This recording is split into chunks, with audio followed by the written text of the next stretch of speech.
Carol, how are you doing? Just cleaning my glasses here before I start. They're looking really streaky. And then I'll switch over to my new setup. Or not new setup, the latte. That's a bummer. I'm sorry about that. It has been a blah last year. Although both frustrating and, well, no, mostly it's been frustrating. A lot of people have been sheltering at home, but I have, of course, have been working the whole time. So that's been fun. So here is my lovely image. There's a little guy behind Maestro. You can see him here, but Maestro's going to enjoy the lovely scene while we chat. And I decided on this book, actually. This is a new edition that came out earlier this week. Yeah, that's why I didn't start it last week. And I've been wanting to read it for about a half a year because I found out it is the first book published by an Asian American who happens to be a woman. So a little background on her, actually. Her real name is Edith Maud Eaton, and her father was an Englishman. I think he was a merchant. Her mother's Chinese, and her mother was actually a slave at for many, many years. Hey, Kickin! Oh, since Kickin's here, we'll do a little bit of can ASMR. I have not opened it yet. I was saving it for you. There we go. That was for you, Kickin.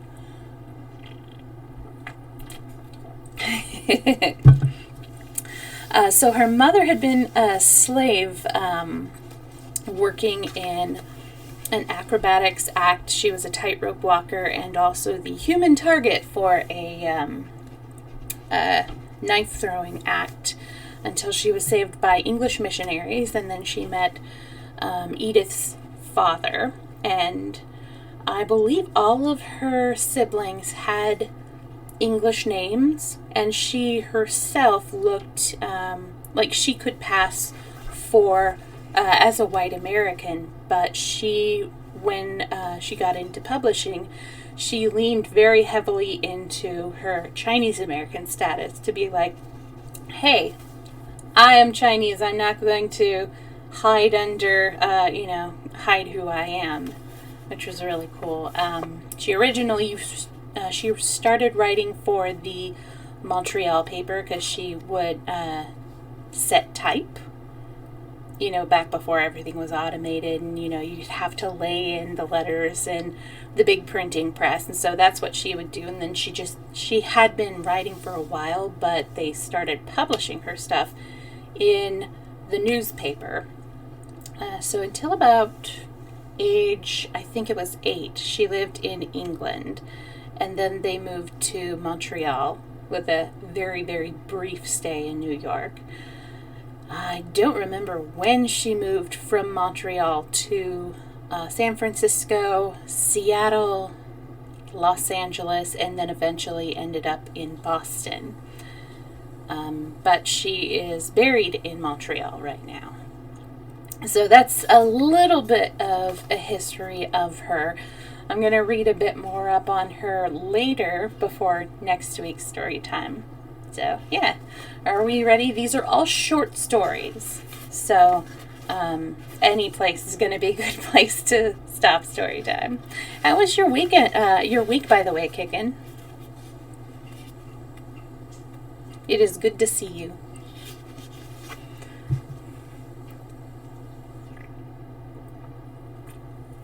I have no tea today, by the way. Was not as well prepared as I would have liked. It's been a tricky week.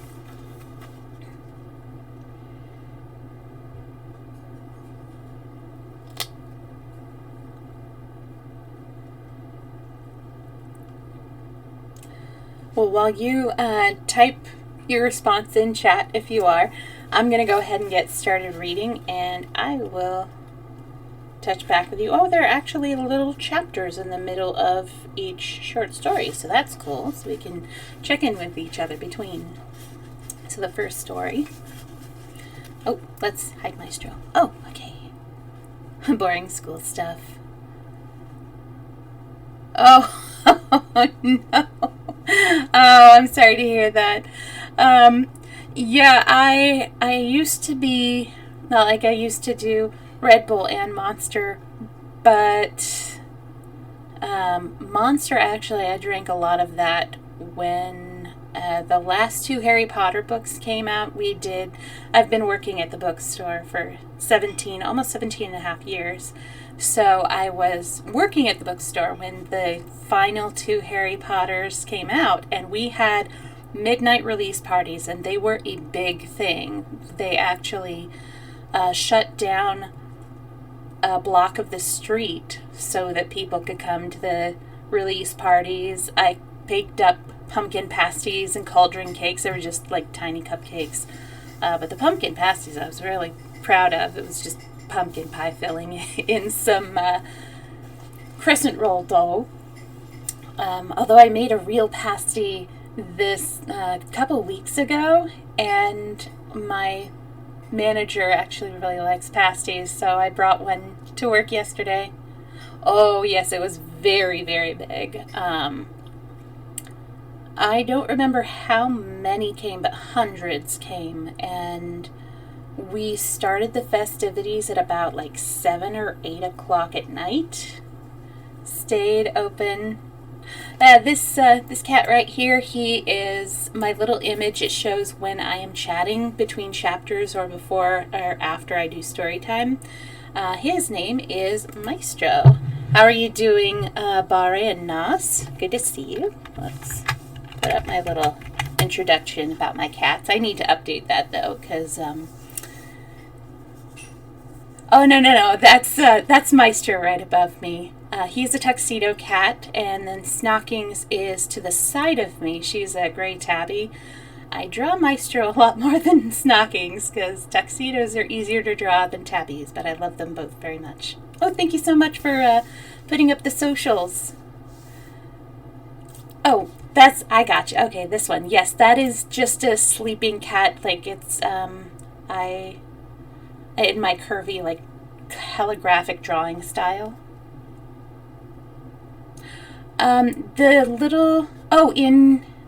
In this image in the frame, they don't have eyes just because, like, I like to do without facial features because I like to let people's minds fill in the images for them, like if the eyes are wide, if they're squinted, and it's just something like when I was growing up, I always found myself intrigued by those pictures because I liked to imagine, how the image was feeling. So I wanted to, I just wanted to let people decide for themselves the expressions. It's kind of why I like reading is, when you're reading, you kind of get an image of what they look like, how they sound like,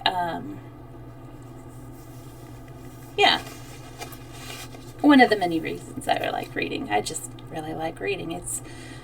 You don't need power for it unless you need a light, and you can really immerse yourself into it too. So welcome, Nas and Buse. I hope you guys are having a good week.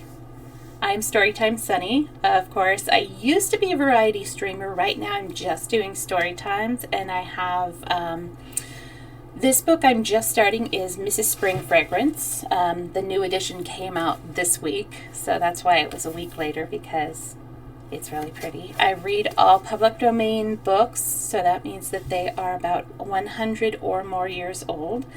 I do try to catch, if they use very offensive language or terms, and I will try to adjust as they come along. There have been just a few cases where I have kept them in the story, like with Frederick Douglass's novel Heroic Slave and James Weldon Wallace, I think is his name. He wrote Autobiography of an Ex-Colored Man, and I intentionally left them in there because the authors wanted to include them to show what they had to deal with in their lives. But for the most part, I try to steer clear of any of the insensitive or inappropriate things that popped up in those days. Anyways, yes, I chose this one, Mrs. Spring Fragarance, because this is the first... I read it on my own time. I haven't read any nonfiction on stream, although there is one that I've been wanting to read, which is, I almost said Elliot Ness, that's not right, Nellie Bly. She was a column writer for one of, I think it was either a New York or a Boston-based newspaper around the turn of this, it was late 1800s actually, and it wasn't long after Jules Verne wrote Around the World in 80 Days. And so she's like, you know what, I bet I can beat that record. And so she just decided she would write articles from the journey, and then she'd send them back through telegram to the newspaper. They'd publish them as she's going along. And there was this very famous race where another female newspaper reporter from another newspaper, she went on a journey around the world, but she was going in the opposite directions, and she was trying to race Nellie. Nellie didn't know what was going on until she met somebody along the road, and they're like, so what do you think about this race? Do you think you're going to win? She's like, what race? And so then she found out that she was unwittingly in this race. And so I have that. It's called Around the World in 72 Days. I primarily read the fiction, though there are some travelogues that I would love to read on stream. But as far as personal reading, I have read some wonderful nonfiction. One of my favorites is Trevor Noah, who, if you're not familiar with him, he took over for Jon Stewart when Jon Stewart retired from The Daily Show, which is a comedy news program. They kind of, take a comedic twist on, make little asides as they're sharing the news from the week. And he is a South African comedian. He was born during apartheid, which is where it is illegal for people of mixed genders not mixed genders, oh my goodness. It is illegal for mixed race couples. So his mother and his father, his mother is black and his father is white, they were committing a crime in the act of having him. So there was nobody else like him as he was growing up. It's really hard to choose a favorite book because there are so many that I love. This one is definitely my favorite biography. It's called Born a Crime by Trevor Noah. And it's really interesting to see how he grew up in the situation, how he looked at the world. And the relationship between him and his mother is so fun. They're both too smart for their own good. The little fights that they would get into, God said that it is a reflection of a parent, that a child is a reflection of the parent. So you're doing poorly in class is dishonoring to me. And then he would shoot back, yes, but since I am a reflection of you, my failings in class are really a reflection of your failings in how you have raised me. And of course, they're so brilliant. And I'm very excited there's going to be a sequel biography coming out about his later years and how he became a stand-up comedian in South Africa. And also, he tells about what it was like when apartheid fell as well. Yeah, they're really fun. They take that psychology to a very interesting level. There is a really fun book called Homer's Odyssey by Gwen, and that is a true story of a little blind cat named Homer and the life that he and his person and the other two cats in the family, Scarlet and Vashti, have. And all the cats are still alive at the end of the book. I always like to let people know about that. Probably favorite general fiction is going to be The Bean Trees, which I read in junior year in high school, and I've read it several other times. Let's see. Fantasy, even though it does not pass the Bechdel. I mean, it sort of could, I guess. But it is the Elenium trilogy by David Eddings.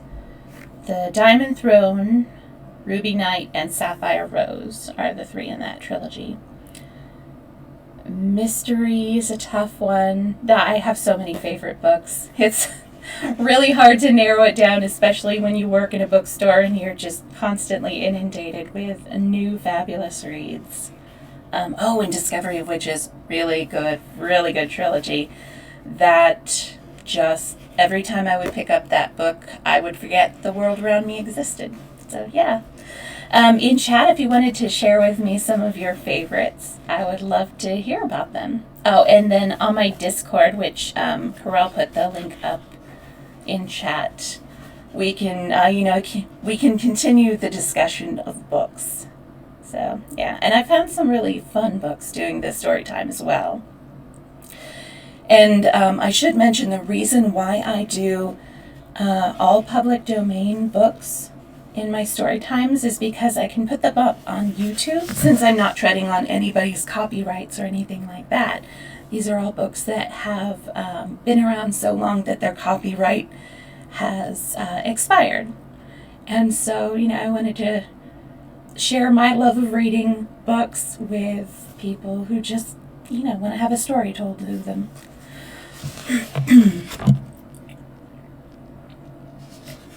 The only exception to putting up all of my story times online is my other story that I'm reading, which I do on Sundays right now, Robinson Crusoe, which is right here. And there have been some themes that are very hard to work around, and because of the prevalence of those themes, even though I have decided to continue the story because it is a fun adventure, I'm just not going to put it up on YouTube because they are very difficult themes. But anyways, let's go ahead and get started. So we're going to hide our little maestro here. And we're starting with the first story. Sorry, the allergies are pretty crazy, so that's why my voice is going a little froggy. Mrs. Spring Fragrance. When Mrs. Spring Fragrance first arrived in Seattle, I was unacquainted with even one word of the American language. 5 years later, her husband, speaking of her, said, There are no more American words for her learning. And everyone who knew Mrs. Spring Fragrance agreed with Mr. Spring Fragrance. Mr. Spring Fragrance, whose business name was Sing Yuk, was a young curio merchant. Though conservatively Chinese in many respects, he was at the same time what is called by the Westerners Americanized. Mrs. Spring Fragrance was even more Americanized. Next door to the Spring Fragrances lived the Chin Yuens. Mrs. Chin Yuen was much older than Mrs. Spring Fragrance, but she had a daughter of 18, with whom Mrs. Spring Fragrance was on terms of great friendship. Sorry, my Snockings is here. Hi, you gonna come up and say hi? Nope. Eventually she will. The daughter was a pretty girl whose Chinese name was Mai Gui Far, or Rose, and whose American name was Laura. Nearly everybody called her Laura, even her parents and Chinese friends. Laura had a sweetheart, a youth named Kai Tzu, Kaitsu was who was American-born, and was ruddy and stalwart as any young Westerner, was noted amongst baseball players as one of the finest pitchers on the coast. Hey, Snockings, we have a visitor. Are you going to join me for story time? This is Snockings, everybody. Let's see. He could also sing, Drink to me only with thine eyes, to Laura's piano accompaniment. Now, the only person who knew that Kaitsu loved Laura and that Laura loved Kaitsu was Mrs. Spring Fragrance. The reason for this was that although the Chingyuan parents lived in a house furnished in American style and wore American clothes, yet they religiously observed many Chinese customs, and their ideals of life were the ideals of their Chinese forefathers. Therefore, they had betrothed their daughter Laura at the age of 15 to the eldest son of the Chinese government schoolteacher in San Francisco. The time for the consummation of the betrothal was approaching. Laura was with Mrs. Spring Fragrance, and Mrs. Spring Fragrance was trying to cheer her. "I had such a pretty walk today," said she. "I crossed the banks above the beach and came back by the long road. In the green grass the daffodils were blowing, in the cottage gardens the currant bushes were flowering, and in the air was the perfume of the wallflowers. I wished, Laura, that you were with me." Laura burst into tears. "That is the walk," she sobbed, "Kaitsu and I so love. But never, oh, never can we take it together again." "Now, little sister," comforted Mrs. Spring Fragrance, "you really must not grieve like that. Is there not a beautiful American poem written by a noble American named Tennyson which says, "'Tis better to have loved and lost than never to have loved at all"?" Mrs. Spring Fragrance was unaware that Mr. Spring Fragrance, having returned from the city, tired with the day's business, had thrown himself down on the bamboo settee on the veranda, and that although his eyes were engaged in scanning the pages of the Chinese World, which I believe is a newspaper, his ears could not help receiving the words which were borne to him through the open window. "'Tis better to have loved and lost than never to have loved at all," repeated Mr. Spring Fragrance. Not wishing to hear more of the secret talk of the women, he rose and sauntered around the veranda to the other side of the house. Two pigeons circled around his head. He felt in his pocket for a lychee, which he usually carried for their pecking. His fingers touched a little box. It contained a jade stone pendant, which Mrs. Spring Fragrance had particularly admired the last time she was downtown. It was the 5th anniversary of Mr. and Mrs. Spring Fragrance's wedding day. Mr. Spring Fragrance pressed the little box down into the depths of his pocket. A young man came out of the back door of the house at Mr. Spring Fragrance's left. The Chingyuan house was at his right. "Good evening," said the young man. "Good evening," returned Mr. Spring Fragrance. He stepped down from his porch and went and leaned over the railings, which separated this yard from the yard in which stood the young man. "Will you please tell me," said Mr. Spring Fragrance, "the meaning of 2 lines of an American verse which I have heard?" "Certainly," returned the young man with a genial smile. He was a star student at the University of Washington, and had not the slightest doubt that he could explain the meaning of all things in the universe. "Well, yeah, Kitty Overload. Kitty Overlord, yes. Sorry, I misread that again." "Well," said Mr. Spring Fragrance, "it is this: 'tis better to have loved and lost than never to have loved at all." "Ah," responded the young man with an air of profound wisdom. "That, Mr. Spring Fragrance, means that it is a good thing to love anyway, even if we can't let what we love, or, as the poet says, lose what we love, get what we love, or, as the poet says, lose what we love. Of course, one needs experience to feel the truth of this teaching." The young man smiled pensively and reminiscently. More than a dozen young maidens, loved and lost, were passing before his mind's eye. "The truth of the teaching," echoed Mr. Spring Fragrance a little testily. There is no truth in it whatsoever. It is disobedient to reason. It is not better to have what you do not love than to love what you do not have. That depends, answered the young man, upon temperament. I thank you. Good evening, said Mr. Spring Fragrance. He turned away to muse upon the unwisdom of the American way of looking at things. Meanwhile, inside the house, Laura was refusing to be comforted. "Oh, no, no," cried she. "If I had not gone to school with Kaitsu, nor talked nor walked with him, nor played the accompaniments to its song, then I might consider with complacency, or at least without horror, my approaching marriage with the son of Manyo.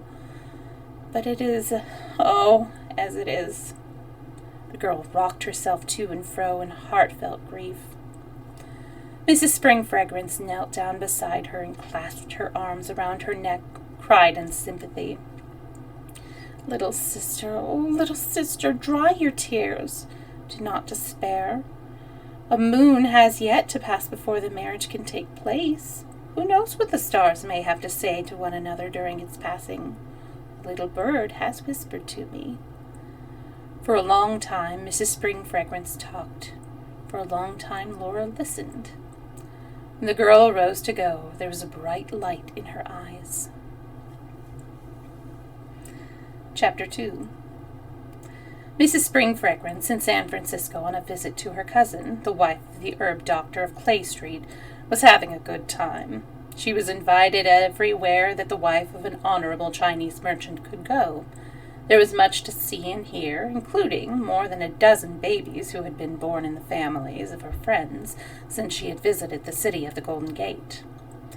Mrs. Spring Fragrance loved babies. She had had two herself, but both had been transplanted into the spirit land before the completion of even one moon.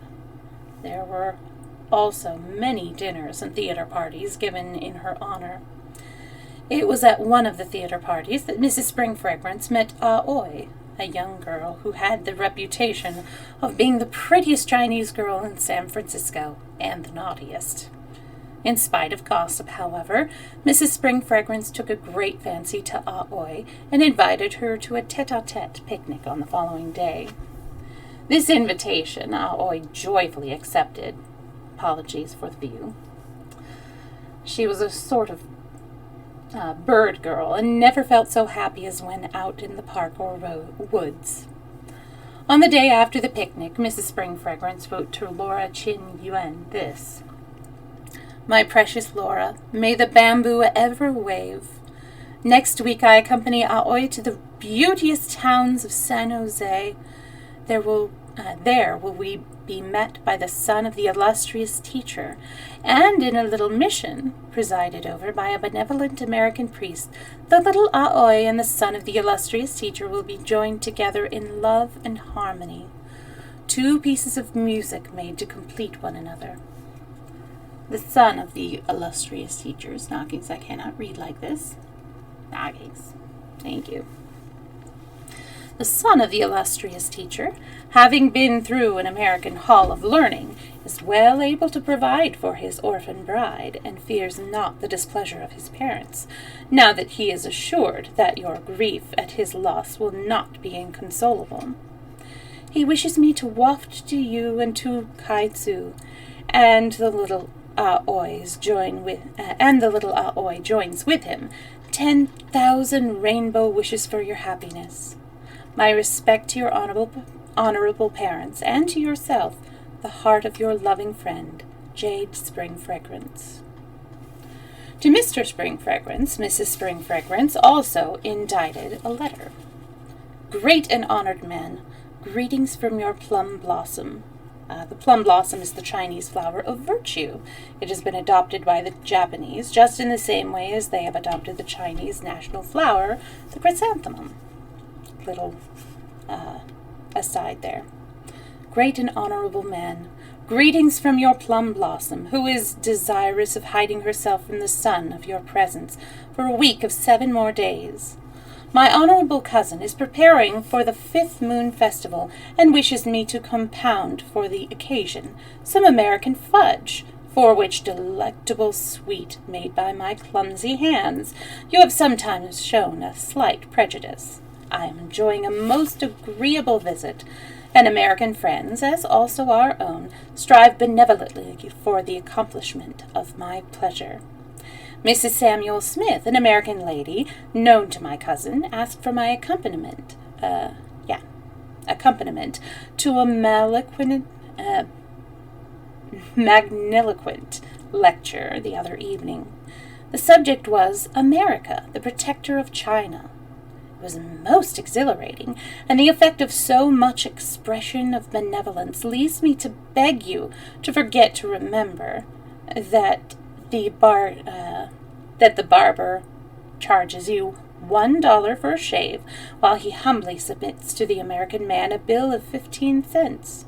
And murmur no more because your honored elder brother, on a visit to this country, is detained under the roof tree of this great government instead of under your own humble roof.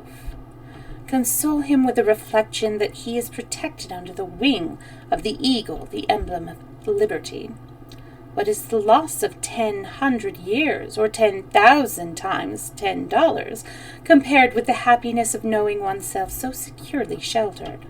All of this I have learned from Mrs. Samuel Smith, who is as brilliant and great a mind as one of your own superior sex. For me, it is sufficient to know that the Golden Gate Park is most enchanting, and the seals on the rock at the Cliff House extremely entertaining and amiable. There was much feasting and merrymaking under the lanterns in honor of your stupid thorn. I have purchased for your smoking a pipe with an amber mouth. It is said to be very sweet to the lips and to emit a cloud of smoke fit for the gods to inhale. Awaiting by the wonderful wire of the telegram message your gracious permission to remain for the celebration of the 5th Moon Festival and the making of American fudge, I continue for 10,000 times 10,000 years. Your ever-loving and obedient woman, Jade. P.S. Forget not to care for the cat, the birds, and the flowers. Do not eat too quickly nor fan too vigorously, now that the weather is warming. Mrs. Spring Fragrance smiled as she folded this last epistle. Even if he were old-fashioned, there was never a husband so good and kind as hers. Only on one occasion since their marriage had he slighted her wishes. That was when, on the last anniversary of their wedding, she had signaled a desire for a certain jade-stone pendant, and he had failed to satisfy that desire. But Mrs. Spring Fragrance, being of a happy nature and disposed to look upon the bright side of things, did not allow her mind to dwell upon the jade-stone pendant. Instead, she gazed complacently down upon her bejeweled fingers and folded in with her letter to Mr. Spring Fragrance a bright little sheaf of condensed love.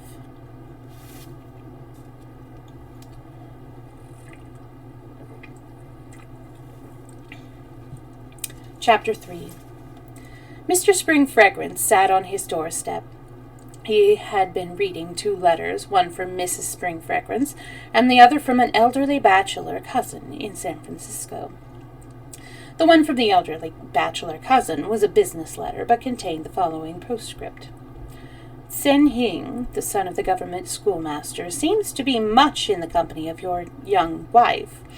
He is a good-looking youth, and pardon me, my dear cousin, but if women are allowed to stray at will from under their husbands' mulberry roofs, what is to prevent them from becoming butterflies? Sing-Fun is old and cynical, said Mr. Spring Fragrance to himself. Why should I pay any attention to him? This is America, where a man may speak to a woman, and a woman listen without any thought of evil. He destroyed his cousin's letter and reread his wife's. Then he became very thoughtful. Was the making of American fudge sufficient reason for a wife to wish to remain a week longer in a city where her husband was not? The young man who lived in the next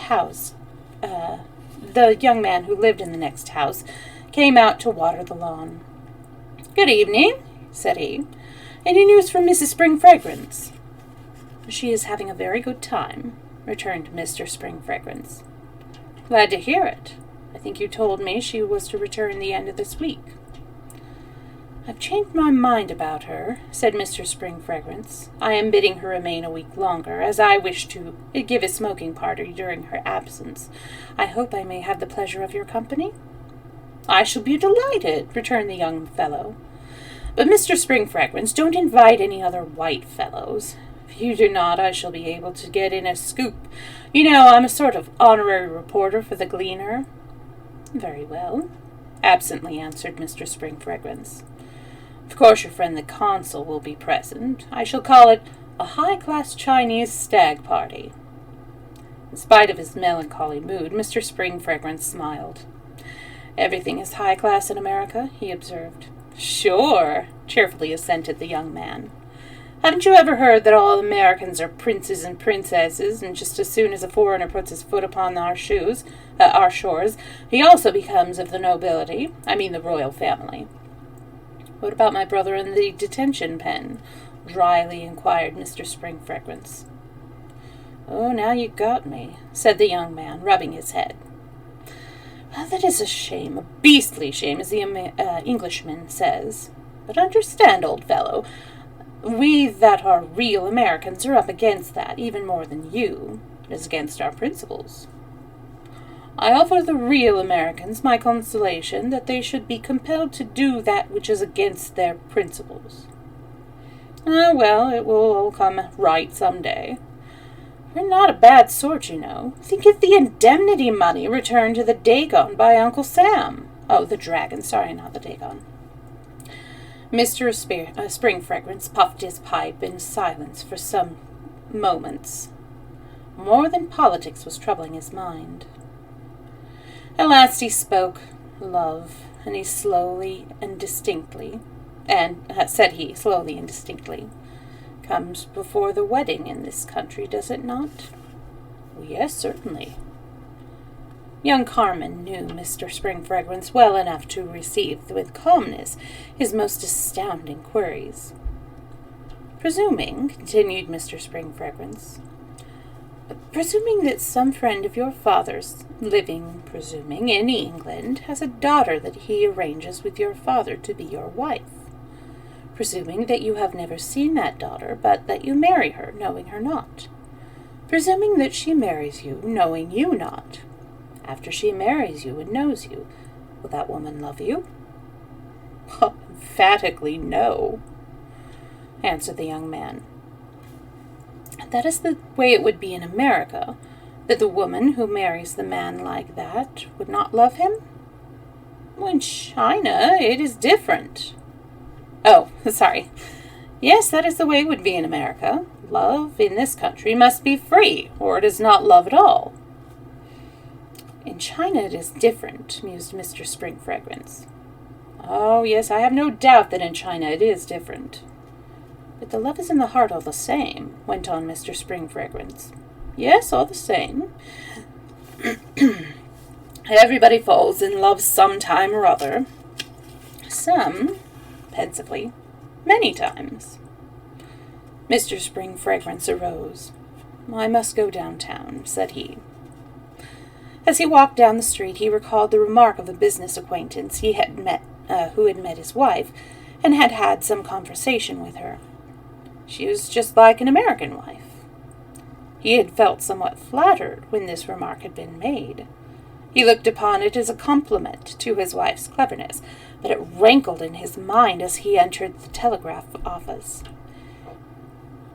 If his wife was becoming as an American woman, would it not be possible for her to love as an American woman? Hello, DBA, how are you doing? I'm just in the middle of the first story. You haven't missed much. A man to whom she was not married. There also floated in his memory the verse which his wife had quoted to the daughter of Qin Yuan. When the telegraph clerk handed him a blank, he wrote this message. "Remain as you wish, but remember that 'tis better to have loved and lost than never to have loved at all." When sorry. Lovely allergies.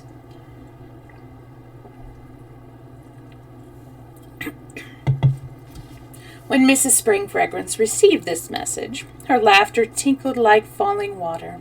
How droll! How delightful! Here was her husband quoting American poetry in a telegram. Perhaps he had been reading her American poetry books since she had left him. She hoped so. They would lead him to understand her sympathy for her friend, dear Laura and Kaitsu. She need no longer keep from them their secret. How joyful! It had been such a hardship to refrain from confiding in him before. But discreetness had been most necessary, seeing that Mr. Spring Fragrance entertained an old-fashioned old-fashioned notions concerning marriage, as did the Chinyuan parents. Strange that should be so, since he had fallen in love with her picture before ever he had seen her, just as she had fallen in love with his. And when the marriage veil was lifted, and each beheld the other for the first time in the flesh, there had been no disillusions, no lessening of the respect and affection which those who had brought about the marriage had inspired in each other's heart. Mrs. Spring Fragrance began to wish she could fall asleep and wake to find the week flown, and she in her own little home pouring tea for Mr. Spring Fragrance. Chapter 4. Mr. Spring Fragrance was walking to business with Mr. Chinyuan. As they walked, they talked. "Yes," said Mr. Chinyuan, "the old order has passed away, and the new order is taking its place, even with us who are Chinese. I have finally consented to give my daughter in marriage to young Kaitsu." Mr. Spring Fragrance expressed surprise. He had understood that the marriage between his neighbor's daughter and the San Francisco schoolteacher's son was all arranged. "So 'twas," answered Mr. Chinyuan, "but it seems the young renegade, without consultation or advice, has placed his affections upon some untrustworthy female, and is so under her influence that he refuses to fulfill his parents' promise to me for him." "So," said Mr. Spring Fragrance. The shadow on his brow deepened. "But," said Mr. Chinyuan with affable resignation, "it is all ordained by heaven. Our daughter, as the wife of Kaitsu, for whom she has long had a loving feeling, will not now be compelled to dwell with a mother-in-law, and where her own mother is not. With that we are thankful, as she is our only one, and the conditions of life in this western country are not as in China. Moreover, Kaitsu, though not so much of a scholar as the teacher's son, has a keen eye for business, and that, in America, is certainly much more desirable than scholarship. What do you think?" Little cultural note, in the Chinese culture, at least back then, the oldest son of the family, his new family that he would marry into, like the wife and of course all of his kids, would live with his parents, and so that would be to take care of the elders and such. And so a couple who had like a daughter, their daughter would move away, and the daughter would not be there to take care of them but her husband's parents. So that is what they mean by that. "Huh? What?" exclaimed Mr. Spring Fragrance. The latter part of his companion's remark had been lost upon him. That day the shadow, which had been following Mr. Spring Fragrance ever since he had heard his wife's quote, "'Tis better to have loved," etc., became so heavy and deep that he quite lost himself within it. At home in the evening he fed the cat, the bird, and the flowers. Then, seating himself in a carved black chair, a present from his wife on his last birthday, he took out his pipe and smoked. The cat jumped into his lap. He stroked it softly and tenderly. It had been much fondled by Mrs. Spring Fragrance, and Mr. Spring Fragrance was under the impression that it missed her. "Poor thing," said he. "I suppose you want her back." When he arose to go to bed, he placed the animal carefully on the floor, and thus apostrophized it. "O wise and silent one, your mistress returns to you. But and her heart she leaves behind her with the Tommies in San Francisco." The wise and silent one made no reply. He was not a jealous cat. Mr. Spring Fragrance slept not that night. The next morning he ate not. 3 days and 3 nights without sleep and food went by. There was a spring-like freshness in the air on the day that Mrs. Spring Fragrance came home. The skies overhead were as blue as Puget Sound, stretching its gleaming length toward the mighty Pacific, and all the beautiful green world seemed to be throbbing with springing life. Mrs. Spring Fragrance was never so radiant. "Oh," she cried light-heartedly, "is it not lovely to see the sun shining so clear, and everything so bright to welcome me?" Mr. Spring Fragrance made no response. It was the morning after the 4th sleepless night. Mrs. Spring Fragrance noticed his silence, also his grave face. "Everyone is glad to see me but you," she declared half seriously, half jestingly. Mr. Spring Fragrance sat down her valise. They had just entered the house. "If my wife is glad to see me," he quietly replied, "I also am glad to see her." Summoning their servant, he bade him look after Mrs. Spring Fragrance comfort. "I must be at the store in half an hour," said he, looking at his watch. "There is some very important business requiring attention." "What is the business?" inquired Mrs. Spring Fragrance, her lip quivering with disappointment. "I cannot just explain to you," answered her husband. Mrs. Spring Fragrance looked up into his face with honest and earnest eyes. There was something in his manner and the tone of her husband's voice which touched her. "Yen," said she, "you do not look well. You are not well. What is it?" Something arose in Mr. Spring Fragrance's throat which prevented him from replying. "Oh, darling one! Oh, sweetest one!"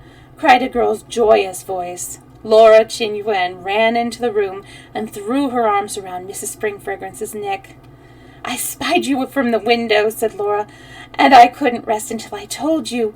We are to be married next week, Kaitsu and I. And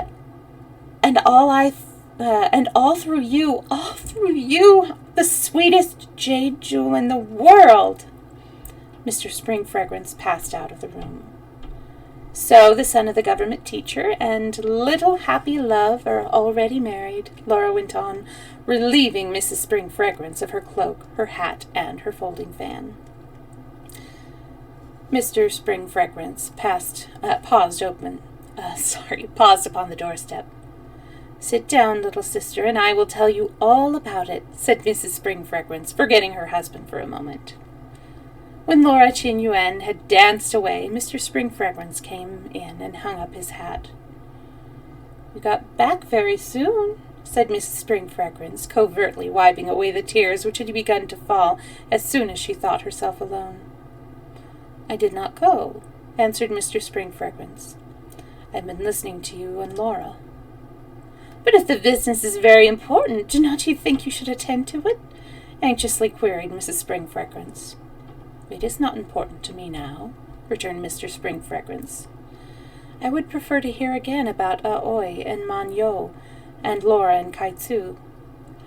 "Oh, how lovely of you to say that!" exclaimed Mrs. Spring Fragrance, who was easily made happy. And she began to chat away to her husband in the friendliest and wifeliest fashion possible. When she had finished, she asked him if he were not glad to hear that those who loved as did the young lovers, whose secrets she had been keeping, were to be united, and he replied that indeed he was, that he would like every man to be as happy with a wife as he himself had ever been and would ever be. "He did not always talk like that," said Mrs. Spring Fragrance slyly. "You must have been reading my American poetry books." "American poetry!" ejaculated Mr. Spring Fragrance almost fiercely. "American poetry is detestable, horrible." "Why? Why?" exclaimed Mrs. Spring Fragrance, more and more surprised. But the only explanation which Mr. Spring Fragrance vouchsafed was a jade stone pendant. Oh, that was cute. I was getting a little worried there that there was going to be some disastrous consequences to the misunderstanding. But that was very cute.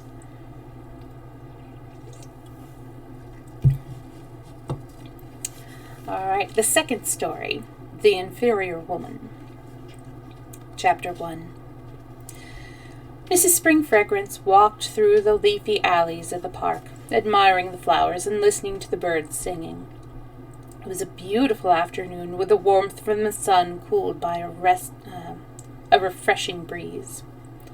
As she walked along, she meditated upon a book which she had some notion of writing. Many American women wrote books. Why should not a Chinese?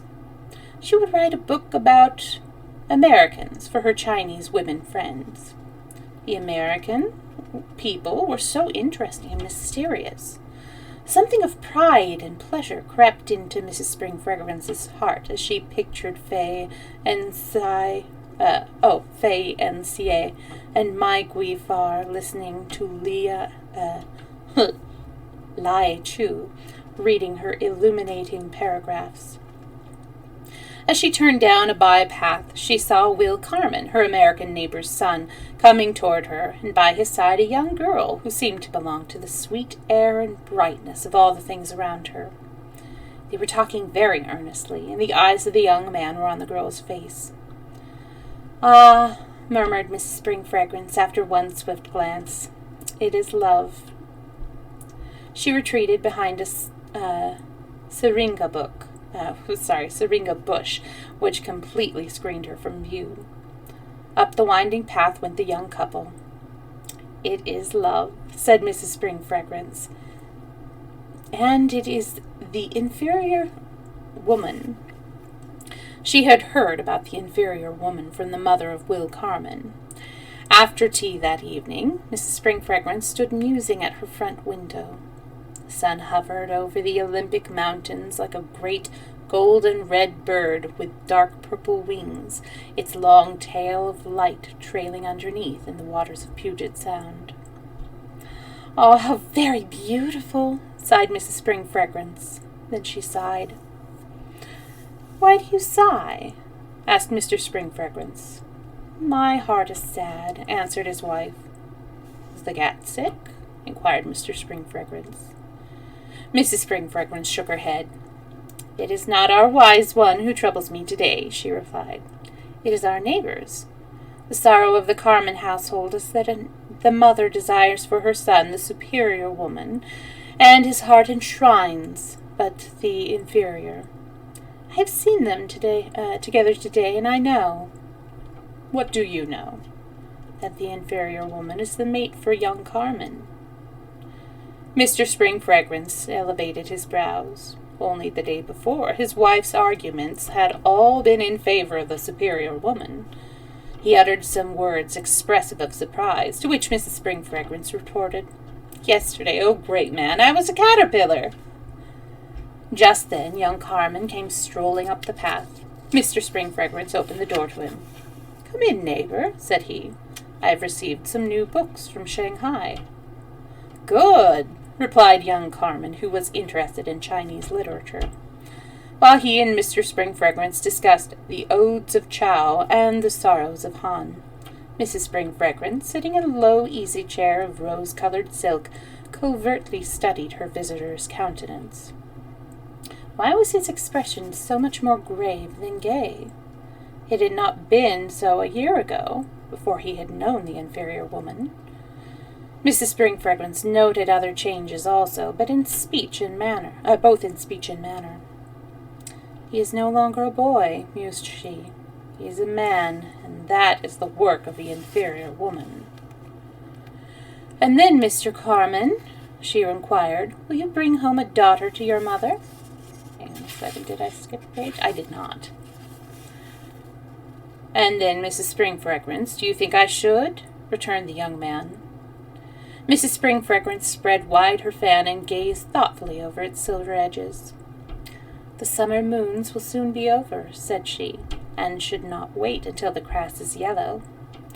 The woodman's blows responsive ring as on the trees they fall, and when the birds their sweet notes sing, they to each other call. From the dark valley comes a bird and seeks the lofty tree. Ying goes its voice, and thus it cries, Companion, come to me. The bird, although a creature small, upon its mate depends, and shall we men, who rank o'er all, not seek to have our friends? Quoted Mr. Spring Fragrance. Mrs. Spring Fragrance tapped his shoulder approvingly with her fan.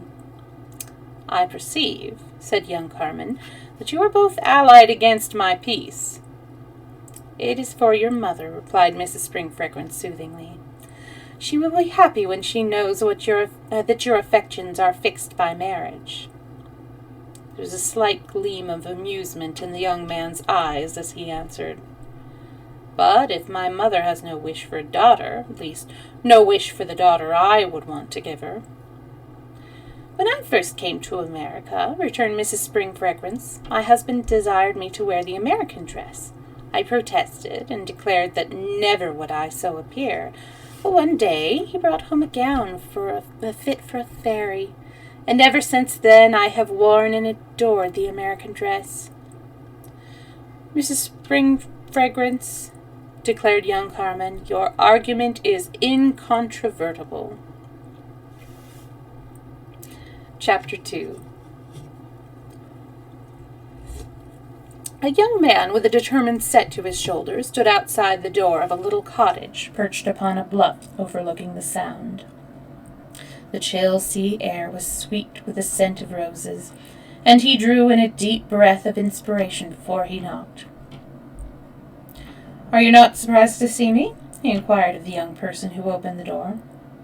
Not at all, replied the young person demurely. He gave her a quick, almost fierce look. At their last parting he had declared that he would not come again unless she requested him, and that she assuredly had not done. I wish I could make you feel, said he. She laughed, a pretty, infectious laugh which exorcised all his gloom. He looked down upon her as they stood together under the cluster of electric lights in their cozy little sitting room.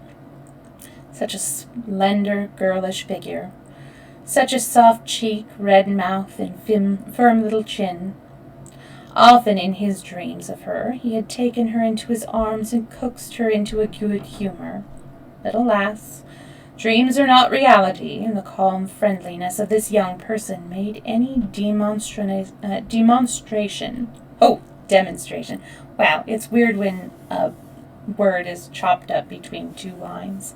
Demonstration of tenderness well nigh impossible. But for the shy regard of her eyes, you might have thought that he was no more to her than a friendly acquaintance. I hear, said she, taking up some needlework, that your Welland case comes on tomorrow. Yes, replied the young lawyer, and I have all my witnesses ready. So, I hear, has Mr. Greaves, she retorted. You are going to have a hard fight. What of that? When in the end I'll win. He looked over at her with a bright gleam in his eyes. I wouldn't be too sure, she warned demurely. You may lose on a technicality. He drew his chair a little nearer to her and turned over the pages of a book lying on her work table. On the flyleaf was inscribed in a man's writing, To the dear little woman whose friendship is worth a fortune. Another book beside it bore the inscription, With the love of all the firm, including the boys, and a volume of poems. Above it was dedicated to the young person, with the high regards and staunch affection of some other masculine person.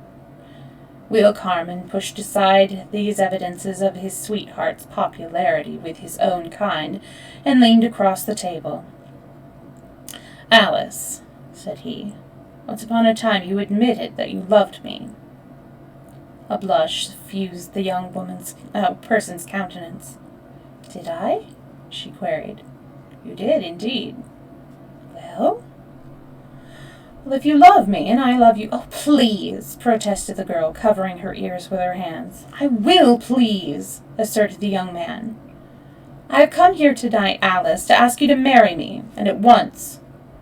Dearie me, exclaimed the young person, but she let her needlework fall into her lap as her lover, approaching nearer, laid his arm around her shoulders and, bending his face close to hers, pleaded his most important case. If for a moment the small mouth quivered, firm little chin lost its firmness, and the proud little head yielded to the pleasure of the lover's arm, it was only for a moment so brief and fleeting that Will Carman had hardly become aware of it before it had passed. No, said the young person sorrowfully but decidedly. She had arisen and was standing on the other side of the table facing him. I cannot marry you while your mother regards me as beneath you. When she knows you, she will acknowledge that you are above me. But I am not asking you to come to my mother. I am asking you to come to me, dear. If you will put your hand in mine and trust to me, through all the coming years no man or woman born can go between us. The young person shook her head. No, she repeated. I will not be your wife unless your mother welcomes me with pride and with pleasure. The night air was still sweet with the perfume of roses as Will Carman passed out of the little cottage door, but he drew in no deep breath of inspiration. His impetuous Irish heart was too heavy with disappointment. It might have been a little lighter, however, had he known that the eyes of the young person who gazed after him were misty with a love and yearning beyond expression.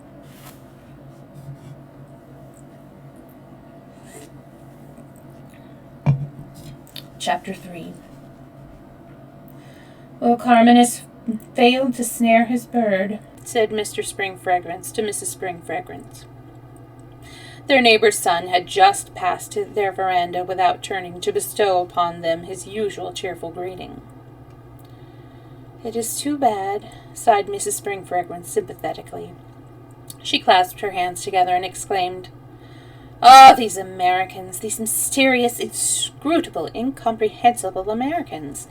Had I the divine right of learning, I would put them into an immortal book. Divine right of learning, echoed Mr. Spring Fragrance. Mrs. Spring Fragrance looked up into her husband's face in wonderment. It is not the authority of the scholar, the student, almost divine? She queried. So 'tis said, replied he. So it seems. The evening before, Mr. Spring Fragrance, together with several Seattle and San Francisco merchants, had given a dinner to a number of young students who had just arrived from China. The morning papers had devoted several columns to laudation of the students, prophecies as to their future, and the great influence which they would exercise over the destiny of their nation. But no comment whatever was made on the givers of the feast, and Mr. Spring Fragrance was therefore feeling somewhat unappreciated. Were not he and his brother merchants worthy of a little attention? And if the student had come to learn things in America, they, the merchants, had accomplished things. There were those amongst them who had been instrumental in bringing several of the students to America. One of the boys was Mr. Spring Fragrance's own young brother, for whose maintenance and education he had himself sent to Wherewithal every year for many years. Mr. Spring Fragrance, though well read in the Chinese classics, was not himself a scholar. As a boy, he had come to the shores of America, worked his way up, and by dint and painstaking study, after working hours, acquired the Western language and Western business ideas. He had made money, saved money, and sent money home. The years had flown. His business had grown. Through his efforts, trade between his native town and the port city in which he lived was greatly increased. A school in Canton was being built in part with funds furnished by him, and a railway syndicate, for the purpose of constructing a line of railway from the big city to Canton to his own native son, was under process of formation, with the name of Spring Fragrance in its head. No wonder, then, that Mr. Spring Fragrance muttered, "Humph," when Mrs. Spring Fragrance dilated upon the divine right of learning, and that he should feel irritated and humiliated when, after explaining to her his grievances, she should quote in the words of Confucius, "Be not concerned that men do not know you. Be only concerned that you do not know them." And he had expected wifely sympathy.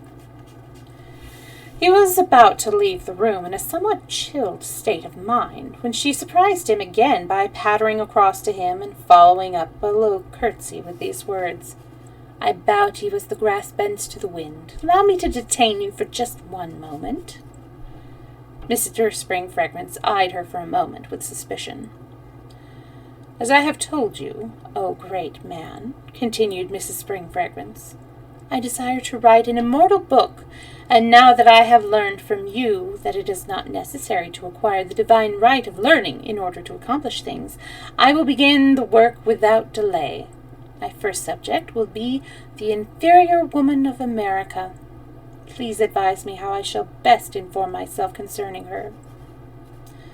Mr. Spring Fragrance, perceiving that his wife was now serious, and being easily mollified, sat himself down and rubbed his head. After thinking for a few moments, he replied, "It is the way in America, when a person is to be illustrated, for the illustrator to interview the person's friends. Perhaps, my dear, you had better confer with the superior woman."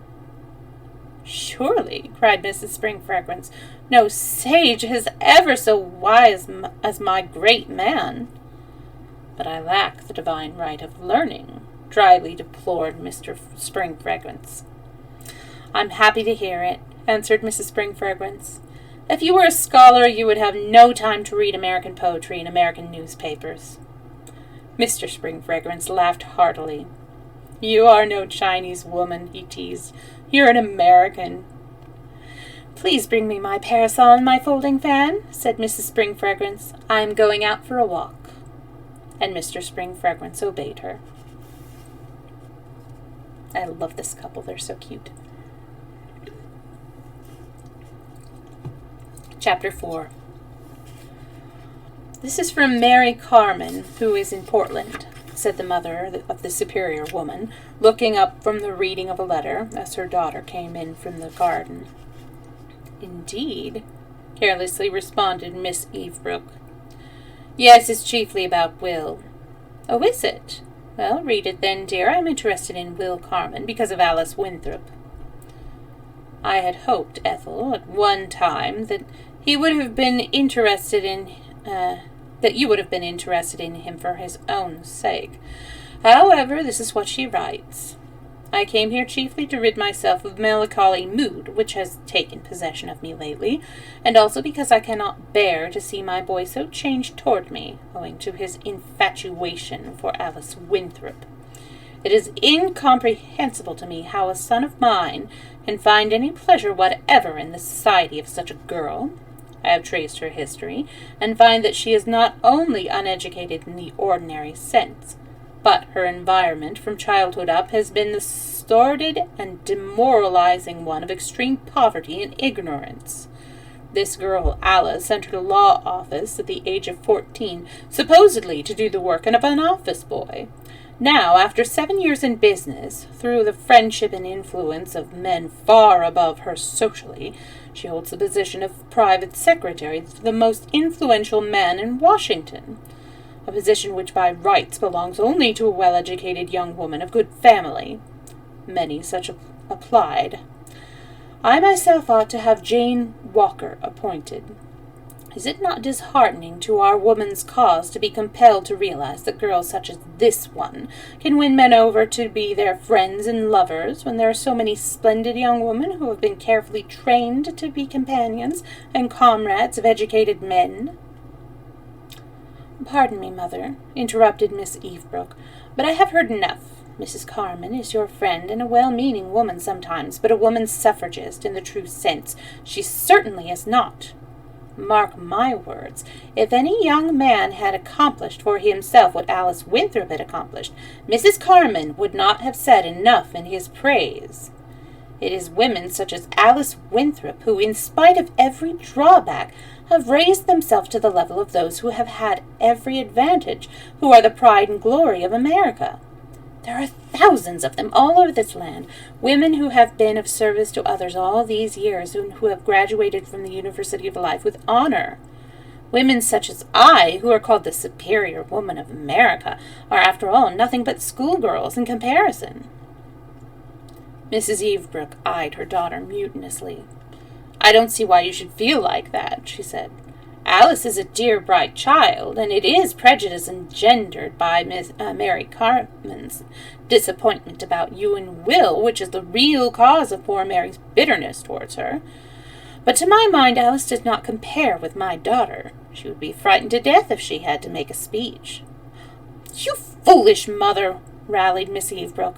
To stand upon a platform at women's suffrage meetings and exploit myself is certainly a great recompense to you and Father for all the sacrifices you have made on my behalf. But since it pleases you, I do it with pleasure, even on the nights when my beau should come a-courtin'. There is many a one who would like to come, Ethel. You're the handsomest girl in this western town, and you know it. Stop that, mother. You know very well I have set my mind upon having 10 years' freedom, 10 years in which to love, live, suffer, see the world, and learn about men, not schoolboys, before I choose one. Alice Winthrop is the same age as you are, and looks like a child beside you. Physically, maybe, but her heart and mind are better developed. She had been out in the world all her life. I only a few months. Your lecture last week on the opposite sex was splendid. Of course, I have studied 100 books on the subject and attended 50 lectures. All that was necessary was to repeat it in original manner that was not by any means original. Miss Evebrook went over to a desk and took a paper therefrom. This, said she, is what Alice has written me in reply to my note suggesting that she attend next week the suffrage meeting and give some of the experiences of her business career. The object I had in view when I requested the relation of her experiences was to use them as illustrations of the suppression and oppression of women by men. Strange to say, Alice and I have never conversed on this particular subject. If we had, I would not have made this request of her, nor written her as I did. Listen. I should dearly love to please you, but I am afraid that my experiences, if related, would not help the cause. It may be, as you say, that men prevent women from rising to their level, but if there are such men, I have not met them. Ever since, when a little girl, I walked into a law office and asked for work, the senior member kindly looked me over through his spectacles and inquired if I thought I would learn to index books. And the junior member glanced under my hat and said, This is a pretty little girl, and we must be pretty to her. I have loved and respected the men amongst whom I have worked, and wherever I have worked. I may have been exceptionally fortunate, but I know this. The men for whom I have worked and amongst whom I have spent my life, whether they have been business or professional men, students or great lawyers and politicians, all alike have upheld me, inspired me, advised me, taught me, given me a broad outlook upon life for a woman, interested me in themselves and in their work. As to corrupting my mind and my morals, as you say so many men do, when they have young and innocent girls to deal with. As a woman, I look back over my years spent amongst business and professional men and see myself, as I was at first an impressionable, ignorant little girl, born a bohemian, easy to lead and easy to win, but born aloft and morally supported by the goodness of my brother men, and men amongst whom I worked. That is why, dear Ethel, you will have to forgive me because I cannot carry out your design and help your work, as otherwise I would like to do. That, mother, declared Miss Evebrook, answers all Mrs. Carmen's insinuations and should make her ashamed of herself. Can anyone know the sentiments which little Alice entertains towards men and wonder at her winning out as she has? Oh, hey, Puma, how are you doing? Good to see you. I'm almost to the end of one of the chapters. I'll chat a little then. Mrs. Eavesbrook was about to make reply when her glance happened to stray out of the window. She noticed a pink parasol. "Mrs. Spring Fragrance!" she ejaculated, while her daughter went to the door and invited the owner of the pink parasol, who was seated in a veranda rocker calmly writing in a notebook. "I'm so sorry that we did not hear your ring, Mrs. Spring Fragrance," said she. "There is no necessity for you to sorrow," inquired the little Chinese woman. "I did not expect you to hear a ring which rang not. I failed to pull the bell." "You forgot, I suppose," suggested Ethel Eavesbrook. "Is it wise to tell secrets?" ingenuously inquired Mrs. Spring Fragrance. "Yes, to your friends." "Oh, Mrs. Spring Fragrance, you are so refreshing." "I have pleasure, then, in confiding to you. I have an ambition to accomplish an immortal book about the Americans, and the conversation I heard through the window was so interesting to me that I thought I would take some of it down for my book before I intruded myself. With your kind permission, I will translate for your correction." "I shall be delighted, honored," said Miss Eavesbrook, her cheeks glowing and her laugh rippling. "If you will promise me that you will also translate for your friend Mrs. Carman." "Ah, yes, poor Mrs. Carman. My heart is so sad for her," murmured the little Chinese woman.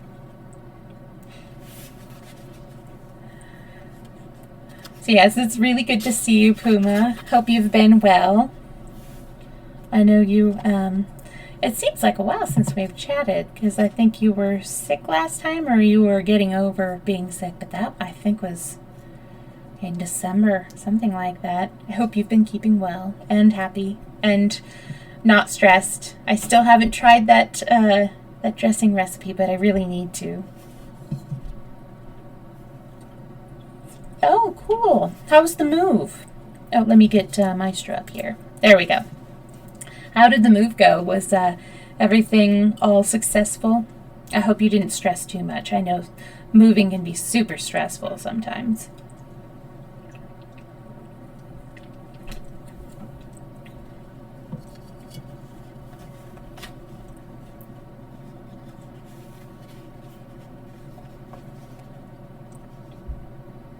Okay. I'm trying to remember my geography. That's not too far, right?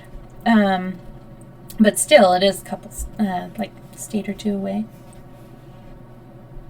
Oh, that's nice.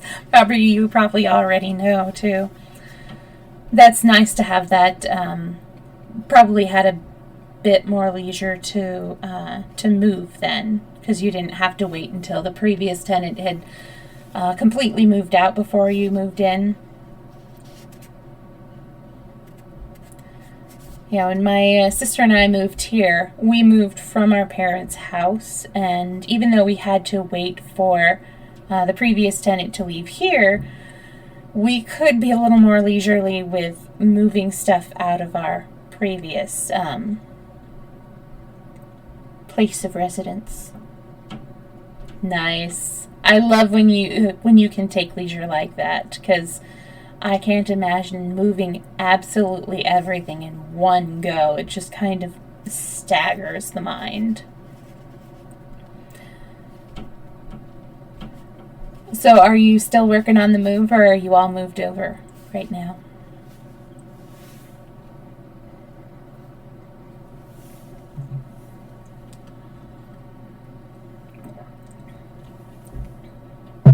You missed a little bit of Snockings earlier. She decided to become a shoulder warmer. Oh, I will give Snockings a treat. Let me go track her down. We'll be right back. And, well, actually, Meister's just right over here, so I'll get him when I get Snockings.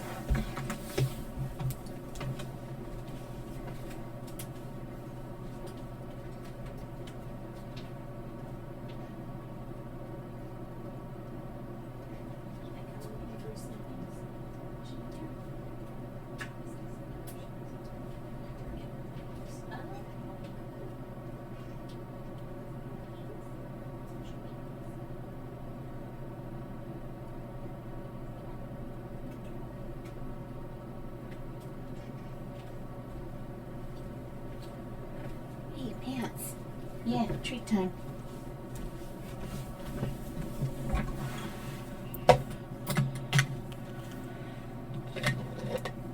Ooh, nice. Almost done then. Come on. Maestro. No treats. Snockings.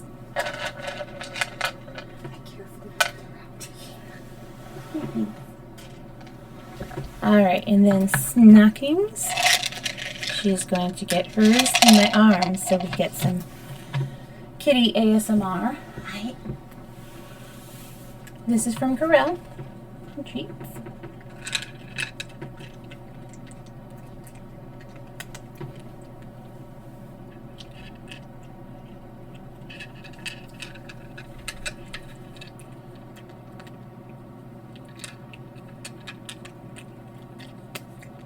Got one more. Here we go. Got them all. The Snockings is, or Meister's taking his sweet time, but he'll get to it eventually. Alright, but back in Crystal's arms you go.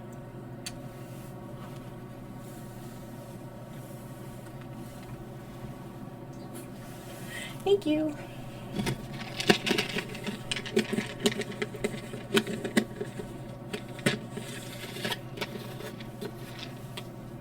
Meister, you're just gonna stay there? You're not gonna eat your treats? Okay. Alright. Well, let's go ahead and continue now that we've had our little kitty break.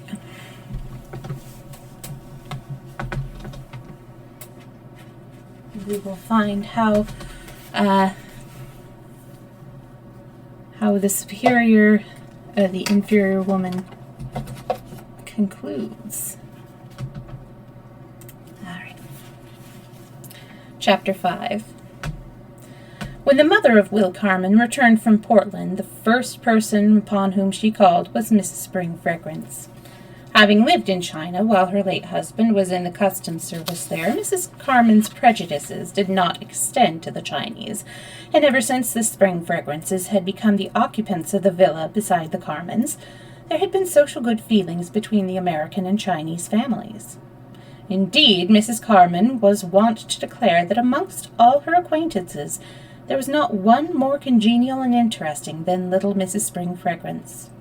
So, after she had sipped a cup of delicious tea, tasted some piquant candied limes, and told Mrs. Spring Fragrance all about her visit to the Oregon City and the Chinese people who she had met there, she reverted to a personal trouble confided to Mrs. Spring Fragrance some months before, and dwelt upon it for more than half an hour. Then she checked herself and gazed at Mrs. Spring Fragrance in surprise. Hitherto, she had found the little Chinese woman sympathetic and consoling. Chinese ideas of filial duty chimed in with her own. But today, Mrs. Spring Fragrance seemed strangely uninterested and unresponsive. Perhaps, gently suggested the American woman, who was nothing if not sensitive, you have some trouble yourself? If so, my dear, tell me all about it. Oh, no, replied Mrs. Spring Fragrance brightly. I have no troubles to tell, but all the while I was thinking about the book I am writing. A book? A book? Yes, about Americans, an immortal book. My dear Mrs. Spring Fragrance, exclaimed her visitor in amazement. The American woman writes books about the Chinese. Why not a Chinese woman write books about the Americans? I see what you mean. Why, yes, of course. What an original idea! Yes, I think that is what it is. My book I shall take from the words of others. What do you mean, my dear? I listen to what is said, I apprehend, I write it down.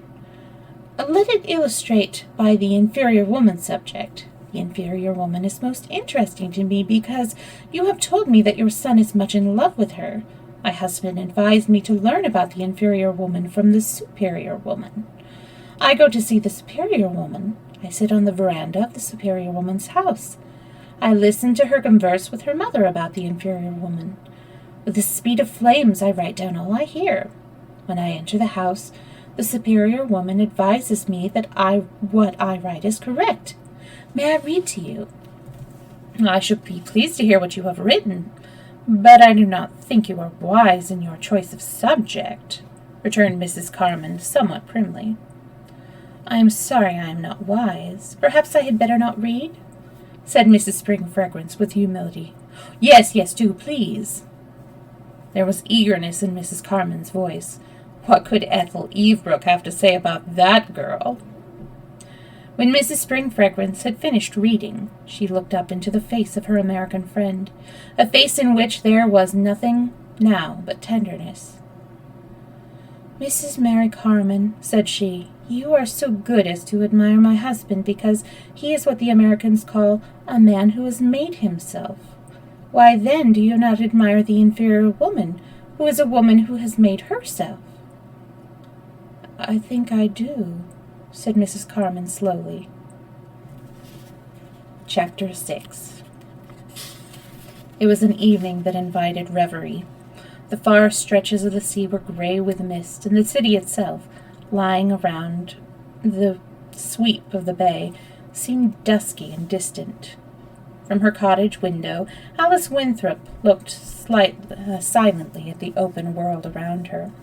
It seemed a long time since she had heard Will Carman's whistle. She wondered if he was still angry with her. She was sorry that he had left her in anger, and yet not sorry. If she had not made him believe that she was proud and selfish, the parting would have been much harder. And perhaps, had he known the truth and realized that it was for his sake, and not for her own, that she was sending him away from her, he might have refused to leave her at all. His was such an imperious nature. And then they would have married right away. Alice caught her breath a little, and then she sighed. They would not have been happy. No, that could not have been possible if his mother did not like her. When a gulf of prejudice lies between the wife and the mother of a man, the man's life is not what it should be. And even supposing she and Will could have lost themselves in each other, and been able to imagine themselves perfectly satisfied with life together, would it have been right? The question of right and wrong was a very real one in Alice Winthrop. She put herself in the place of the mother of her lover, a lonely elderly woman, a widow with an only son, upon whom she had expended all her love and care ever since, in her early youth, she had been bereaved by his father. What anguish of heart would be hers if that son deserted her for one whom she, his mother, deemed unworthy? Prejudices are prejudices. They are like diseases. The poor, pale, elderly woman, who cherished bitter and resentful feelings towards the girl whom her son loved, was more an object of pity than condemnation in the girl herself. She lifted her eyes to the undulating line of hills beyond the water. From behind them came a silver light. Yes, said she aloud to herself, and though she knew it not, there was an infinite pathos in such philosophy from one so young. If life cannot be bright and beautiful for me, at least can be peaceful and contented. The light behind the hills died away. Darkness crept over the sea. Alice withdrew from the window and went and knelt before the open fire in her sitting room. Her cottage companion, the young woman who rented the place with her, had not yet returned from town. Alice did not turn on the light. She was seeing pictures in the fire, and in every picture was the same face and form, the face and form of a fine, handsome young man with love and hope in his eyes. No, not always love and hope. In the last picture of all, there was an expression which she wished she could forget, and yet she would remember ever, always, and with it these words: "It is nothing to you, nothing, to tell a man that you love him and then to bid him go." Yes, but when she had told him she loved him, she had not dreamed that her love for him, and his for her, would estrange him from one whom, before ever she had come to this world, had pillowed his head on her breast.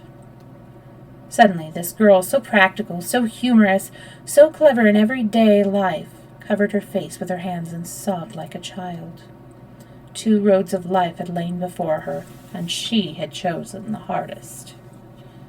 The warning bell of an automobile passing the roadside checked her tears.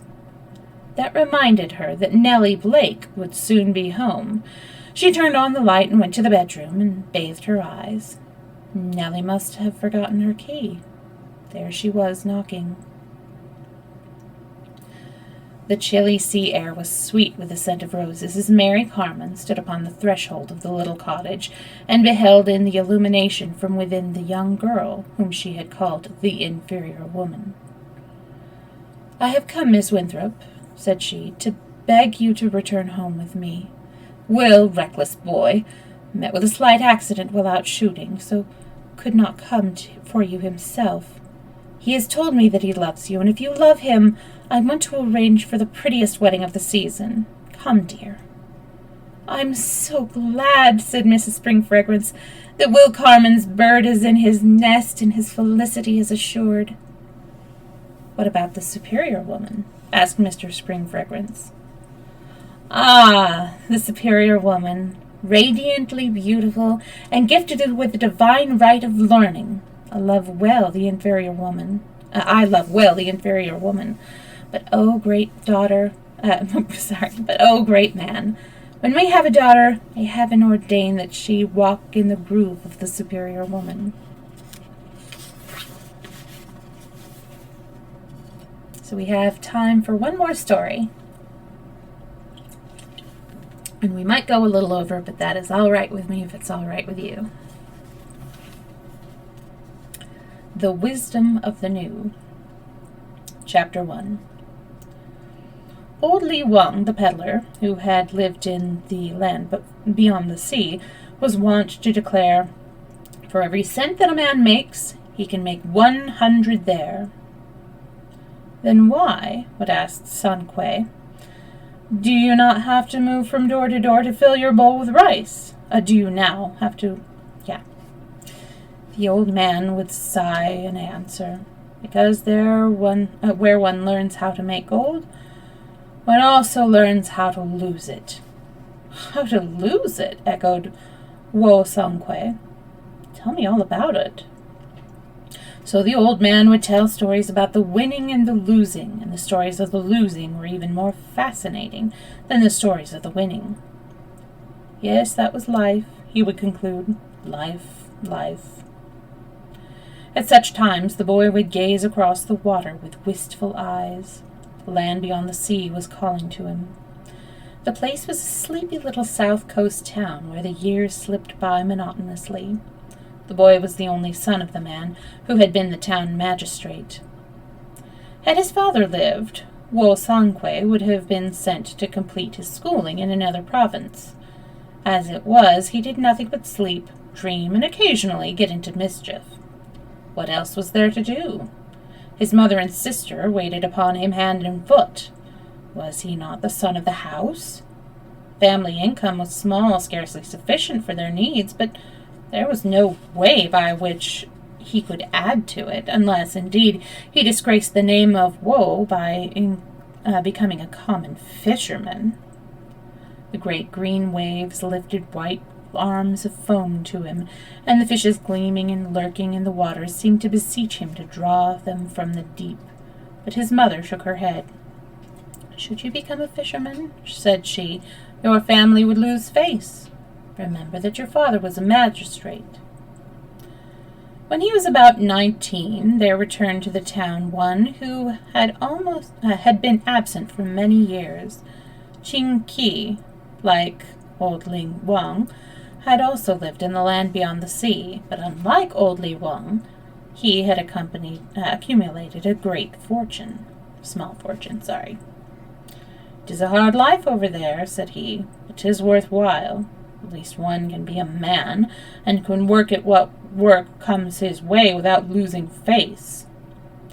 Then he laughed at Wo Sang-Kwe's flabby muscles, at his soft dark eyes and plump white hands. "If you live in America," he said, "you would learn to be ashamed of such beauty."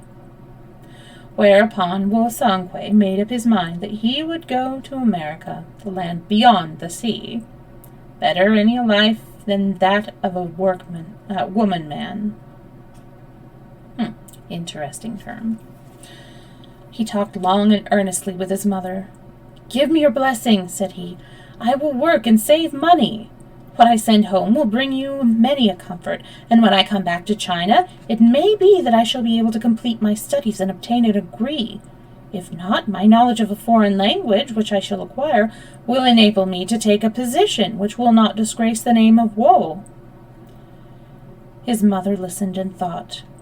She was ambitious for her son, whom she loved beyond all things on earth.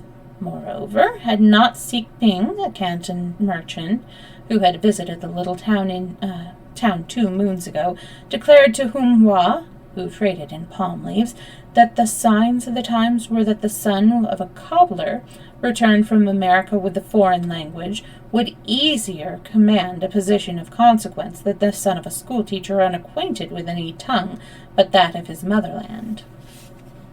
"Very well," she acquiesced.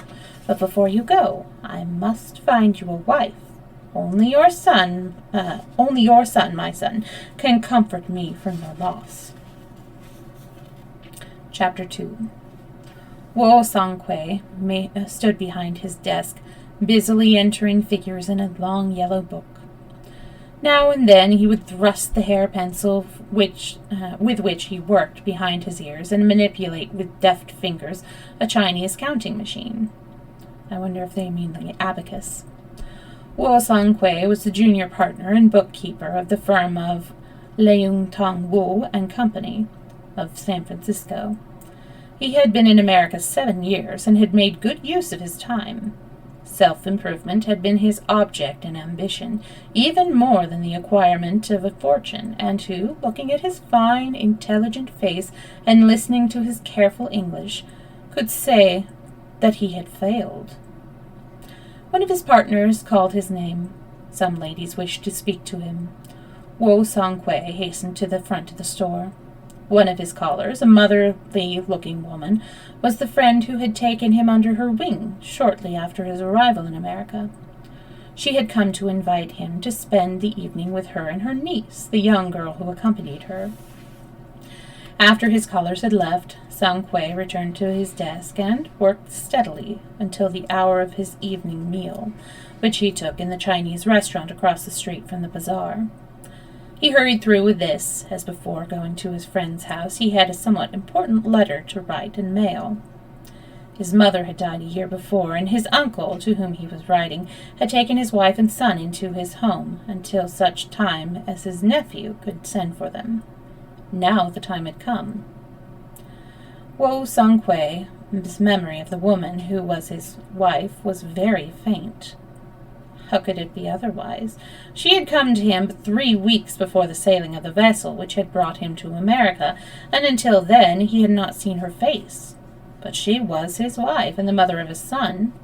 Ever since he had worked in America, he had sent money for her supper, and she had proved a good daughter to his mother. As he sat down to write, he decided that he would welcome her with a big dinner to his countrymen. "Yes," he replied to Mrs. Dean later on in the evening. "I have sent for my wife." "Oh, I am so glad," said the lady. "Mr. Wu," turning to her niece, "has not seen his wife for 7 years." "Dearie me!" exclaimed the young girl. "What a lot of letters you must have written." "I have not written her one," returned the young man somewhat stiffly. Ada Charleston looked up in surprise. "Why," she began. "Mr. Wu used to be such a studious boy when I first knew him," interrupted Mrs. Dean, laying her hand affectionately upon the young man's shoulder. "Now it is all business, but you won't forget the concert on Saturday evening." "I will not forget," answered Wu Songhui. "He has never written his wife," exclaimed Mrs. Dean when she and her niece were alone, "because his wife can neither read nor write." "Oh, isn't that sad?" murmured Ada Charleston, with her own winsome face becoming pensive. They don't seem to think so. It is the Chinese custom to educate only the boys. At least it has been so in the past. Sangquei himself is unusually bright. Poor boy. He began life here as a laundryman, and you may be sure that it must have been hard on him, for, as the son of a petty Chinese government official, he had not been accustomed to manual labor. Chinese character is wonderful, and now, after 7 years in this country, he enjoys a reputation as a businessman amongst his countrymen, and is as up to date as any young American. But, Auntie, isn't it dreadful to think that a man should live away from his wife for so many years without any communication between them whatsoever, except through others? It is dreadful to our minds, but not to theirs. Everything with them is a matter of duty. Sangquei married his wife as a matter of duty. He sends for her as a matter of duty. I wonder if it is all duty on her side, mused the girl. Mrs. Dean smiled. You are too romantic, Ada, said she. I hope, however, that when she does come, you will be happy together. They will be happy together. I think almost as much of Sangquei as I do of my own boy. Chapter 3. Pauline, the wife of Sangquei, sat in a corner of the deck of the big steamer, waiting the coming of her husband. Beside her, leaning his little queued head against her shoulder, cat hair. Beside her, leaning his little queued head against her shoulder, stood her 6-year-old son. He had been ailing throughout the voyage, and his small face was pinched with pain. His mother, who had been nursing him every night since the ship had left port, appeared very worn and tired. This, despite the fact that, with a feminine desire to make herself fair to see in the eyes of her husband, she had arrayed herself in a heavy embroidered purple costume, whitened her forehead and cheeks with powder, and tinted her lips with carmine. He came at last, looking over and beyond her. There were 2 others of her countrywomen waiting, the men who had sent for them, and each had a child, so that for a moment he seemed somewhat bewildered. Only when the ship's officer pointed out and named her did he know her as his. Then he came forward, spoke a few words of formal welcome, and, lifting the child in his arms, began questioning her as to his health. She answered in low monosyllables. At his greeting, she had raised her patient eyes to his face, the face of the husband whom she had not seen for 7 long years. Then the eager look of expectancy which had crossed her own faded away. Her eyelids drooped, and her countenance assumed an almost sullen expression.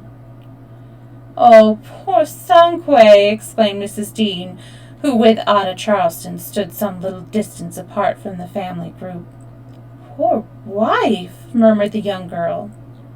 She moved forward and would have taken in her own white hands the ringed ones of the Chinese woman, but the young man gently restrained her. "She cannot understand you," said he, as the young girl fell back. He explained to his wife the presence of the stranger woman. They were there to bid her welcome. They were kind and good, and wished to be her friends as well as his. Pauline looked away. Ada Charleston's bright face and the tone in her husband's voice when he spoke to the young girl aroused a suspicion in her mind, a suspicion natural to no one who had come from a land where friendship between a man and a woman is almost unknown. "Poor little thing, how shy she is!" exclaimed Mrs. Dean. Sangquei was glad that neither she nor the young girl understood the meaning of the averted face. Thus began Wu Sangquei's life in America as a family man.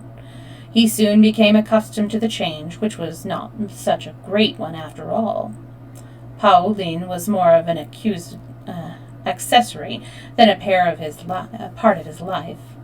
She interfered not at all with his studies, his business, or his friends, and when not engaged in housework or sewing, spent most of her time in the society of one or the other of the merchants' wives who lived in the flats and apartments around her own. She kept up the Chinese custom of taking her meals after her husband or at a separate table, and observed faithfully the rule laid down for her by her late mother-in-law, to keep a quiet tongue in the presence of her man. Sangwei, on his part, was always kind and indulgent. He bought her silk dresses, hair ornaments, fans, and sweetmeats. He ordered her favorite dishes from the Chinese restaurant. When she wished to go out with her women friends, he hired a carriage, and shortly after her advent erected behind her sleeping room a chapel for the ancestral tablet and gorgeous goddess which she had brought overseas with her. Upon the child both parents lavished affection. He was a quaint, serious little fellow, small for his age, and requiring much care. Although naturally much attached to his mother, he became also very fond of his father, who, more like an elder brother than a parent, delighted in playing all kinds of games with him, and whom he followed about like a little dog. Ada Charleston took a great fancy to him, and sketched him in many different poses for a book on Chinese children, which she was illustrating. "He will be strong enough to go to school next year," said Sangwei to her one day. "Later on I intend to put him through an American college."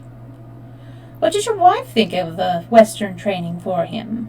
inquired the young girl. "I have not consulted her about the matter," he answered. "A woman does not understand such things." "A woman, Mr. Woe," declared Ada, "understands such things as well as, and sometimes better than a man." "An American woman, maybe," amended Sangwei, "but not a Chinese." From the first, Pauline had shown no disposition to become Americanized, and Sangwei himself had not urged it. "I do appreciate the advantages of becoming Westernized," said he to Mrs. Dean, whose influence and interest in his studies in America had helped him to become what he was. "But it is not as if she has come here as I came, in her learning days. The time for learning with her is over." One evening, upon returning from his store, he found the little Yen sobbing pitifully. "What?" he teased. "A man? And weeping?" The boy tried to hide his face, and as he did so, the father noticed that his little hand was red and swollen. He strode into the kitchen, where Pauline was preparing the evening meal. "The little child who is not strong, is there anything he could do to merit the infliction of pain?" he questioned. Pauline faced her husband. "Yes, I think so," said she. "What?" "I forbade him to speak the language of the white woman, and he disobeyed me. He had words in that tongue with the white boy from the next street."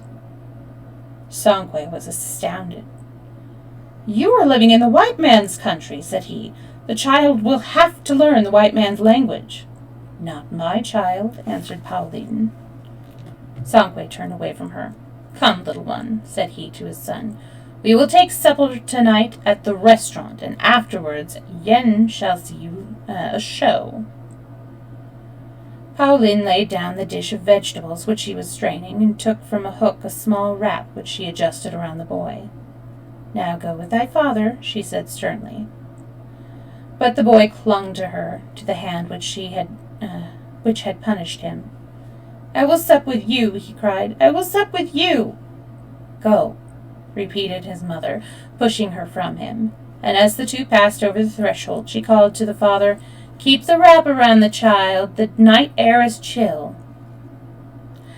Late that night, while father and son were peacefully sleeping, the wife and mother arose, and gently lifting the unconscious boy, bore him into the next room, where she sat down with him in a rocker.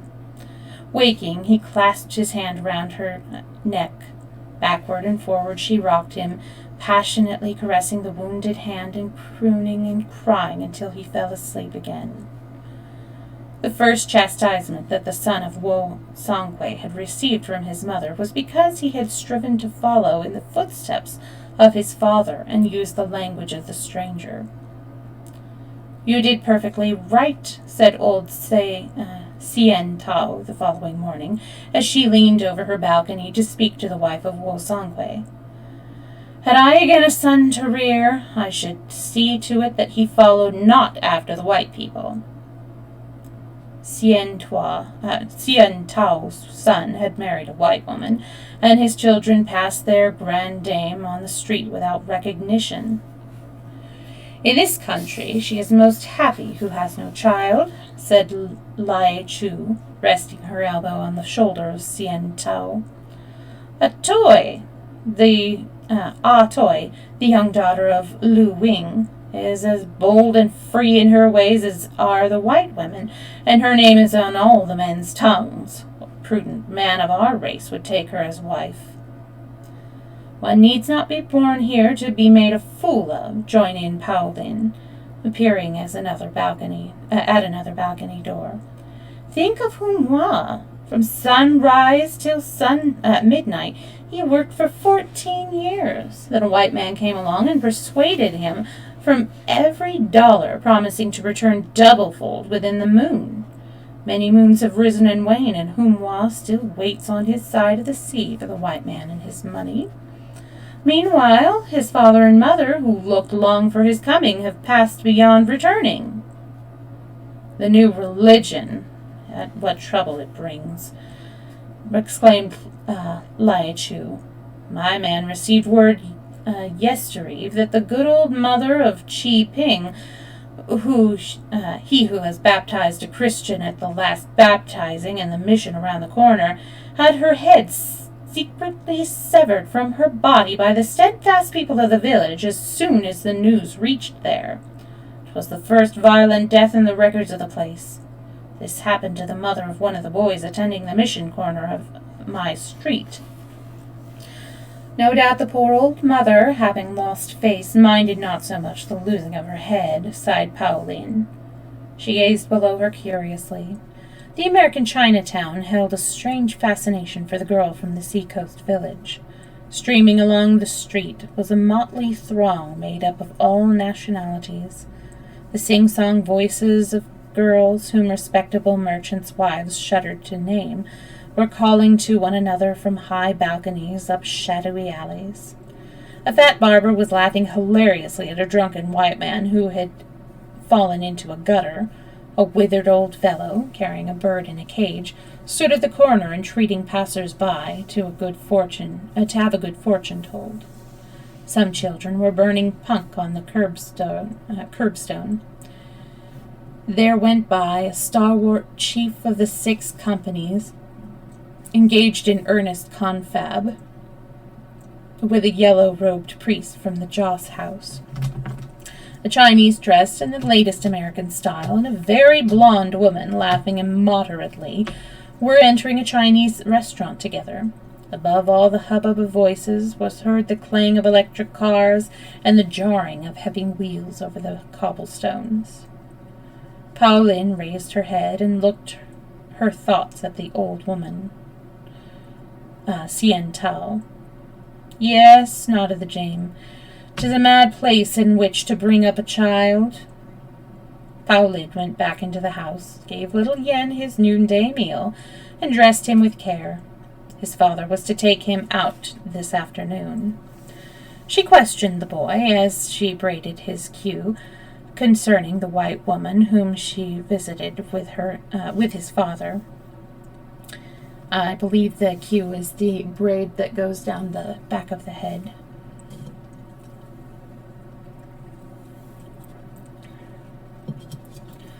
It was evening when they returned, Wo Song-Kui and his boy.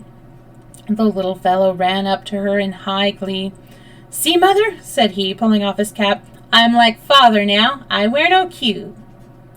The mother looked down upon him, at the little round head from which the queue, which had been her pride, no longer dangled.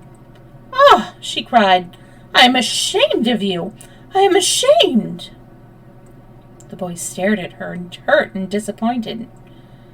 "Never mind, son," comforted his father. "It is all right." Pauline placed the bowls of seaweed and chicken's liver before them, and went back to the kitchen, where her own meal was waiting. But she did not eat. She was saying within herself, "It is for the white woman he has done this. It is for the white woman." Later, as she laid the queue of her son within the trunk wherein lay that of his father, Long since cast aside, she discovered a picture of Mrs. Dean, taken when the American woman had first become the teacher and benefactress of the youthful laundryman. She ran over with it to her husband.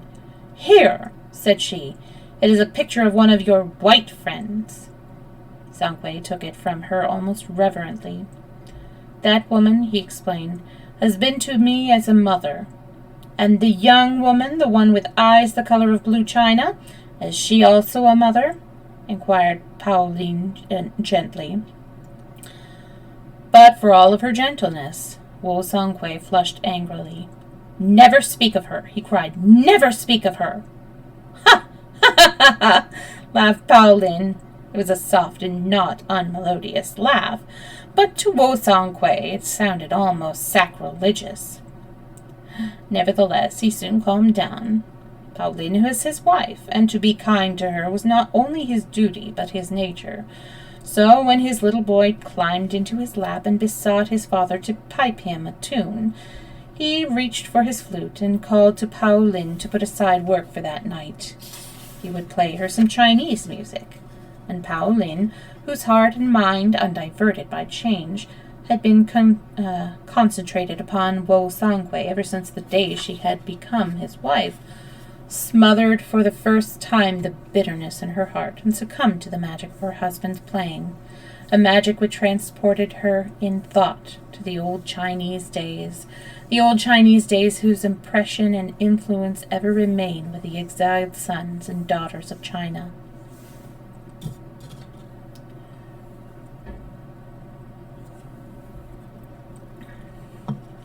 Chapter 4. That a man should take to himself 2 wives, or even 3, if he thought proper, seemed natural and right in the eyes of Wu Panlin. She herself had come from a home where there had been 2 broods of children, and where her mother and her father's other wife had eaten their meals together as sisters. In that home there had not always been peace, but each woman, at least, had the satisfaction of knowing that her man did not regard or treat the other woman as her superior. To each had fallen the common lot, to bear children to the man, and the man was master of all. But oh, the humiliation and shame of bearing children to a man who looked up to another woman, and a woman of another race, as a being above the common uses of women. There was a jealousy of the mind more poignant than any mere animal jealousy. When Wu Songhui's second child was 2 weeks old, Ada Charleston and her aunt called to see the little one, and the young girl chatted brightly with the father and played merrily with Yen, who was growing strong and merry. The American women could not, of course, converse with the Chinese, but Ada placed beside her a bunch of beautiful flowers, pressed her hand, and looked down upon her with radiant eyes. Secure in the differences of race, in the love of many friends, and in the happiness of her chosen work, no suspicion whatever crossed her mind that the woman whose husband was her aunt's protégé tasted everything bitter because of her. After the visitors had gone, Pauline, who had been watching her husband's face while the young artist was in the room, said to him, "She can be happy who takes all and gives nothing." "Takes all and gives nothing," echoed her husband. "What do you mean?" "She has taken all your heart," answered Pauline, "but she has not given you a son. It is I who have had that task." "You are my wife," answered Wu Songhui, "and she—" "Oh, how can you speak of her so? She who is as pure white water flower, a lily." He went out of the room, carrying with him a little painting of their boy, which Ada Charleston had given him as she bade him good-bye, and which he had intended to show with pride to the mother. It was on the day that the baby died that Pauline first saw the little picture. It had fallen out of her husband's coat pocket when he lifted the tiny form in his arms and declared it lifeless. Even in that first moment of loss, Pauline, stooping to pick up the portrait, had shrunk back in horror, crying, "She would cast a spell! She would cast a spell!" She set her heel upon the face of the picture and destroyed it beyond restoration. "You know not what you say and do," sternly rebuked Song Kui. He would have added more. The mastery of the dead child's look forbade him. A mystery. The loss of a son is as the loss of a limb, said he to his childless partner, as under the red glare of the lanterns they sat discussing the sad event. But you are not without consolation, returned Liu Tsao. Your firstborn grows in strength and beauty. True, assented Wu Songkui, his heavy thoughts becoming lighter. And Pao Lin, in her curtained balcony, overheard, drew close to her child, and passionately cried, Sooner would I, O heart of my heart, that the light of thine eyes were also quenched, than that thou should be contaminated with the wisdom of the new.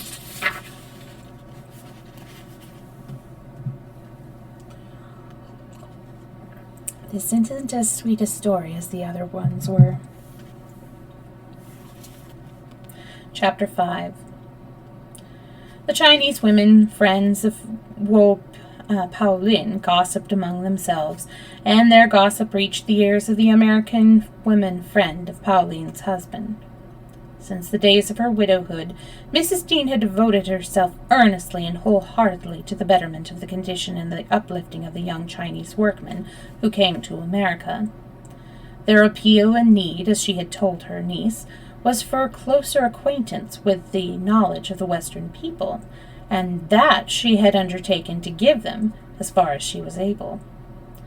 The rewards and satisfaction of her work had been rich in some cases. Witness Wu Songkui. But the gossip had reached and much perturbed her. What was it that they said Wu Songkui's wife had declared? That her little son would not go to an American school nor learn the American language? Such bigotry and narrow-mindedness! How sad to think of. Here was a man who had benefited and profited by living in America, anxious to have his son receive the benefits of a Western education, and here was this man's wife opposing him with her ignorance and hampering him with her unreasonable jealousy. Yes, she had heard that too, that Wu Songkui's wife was jealous, and her husband, the most moral of men, the kindest and the most generous. Of what is she jealous? She questioned Charleston. Other Chinese men's wives I have known have had cause to be jealous, for it is true that some are dreadfully immoral and openly support two or more wives, but not Wu Songkui, and this little Pao Lin. She has everything that a Chinese woman could wish for. A sudden flash of intuition came to the girl, rendering her for a moment speechless. When she did find words, she said, Everything that a Chinese woman could wish for, you say?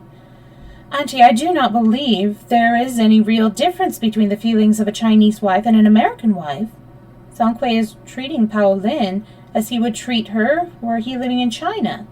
Yet it cannot be the same to her as if she were in her own country, where she would not come in contact with American women. A woman is a woman with intuitions and perceptions. Oh, thank you so much for the follow, Ika. I hope you are having a good day. We're still a little ways from the end of the story, so we have a little more time. Tell me a little bit about yourself. I will read the response in chat when I get to the end of a chapter, which I think is coming up soon.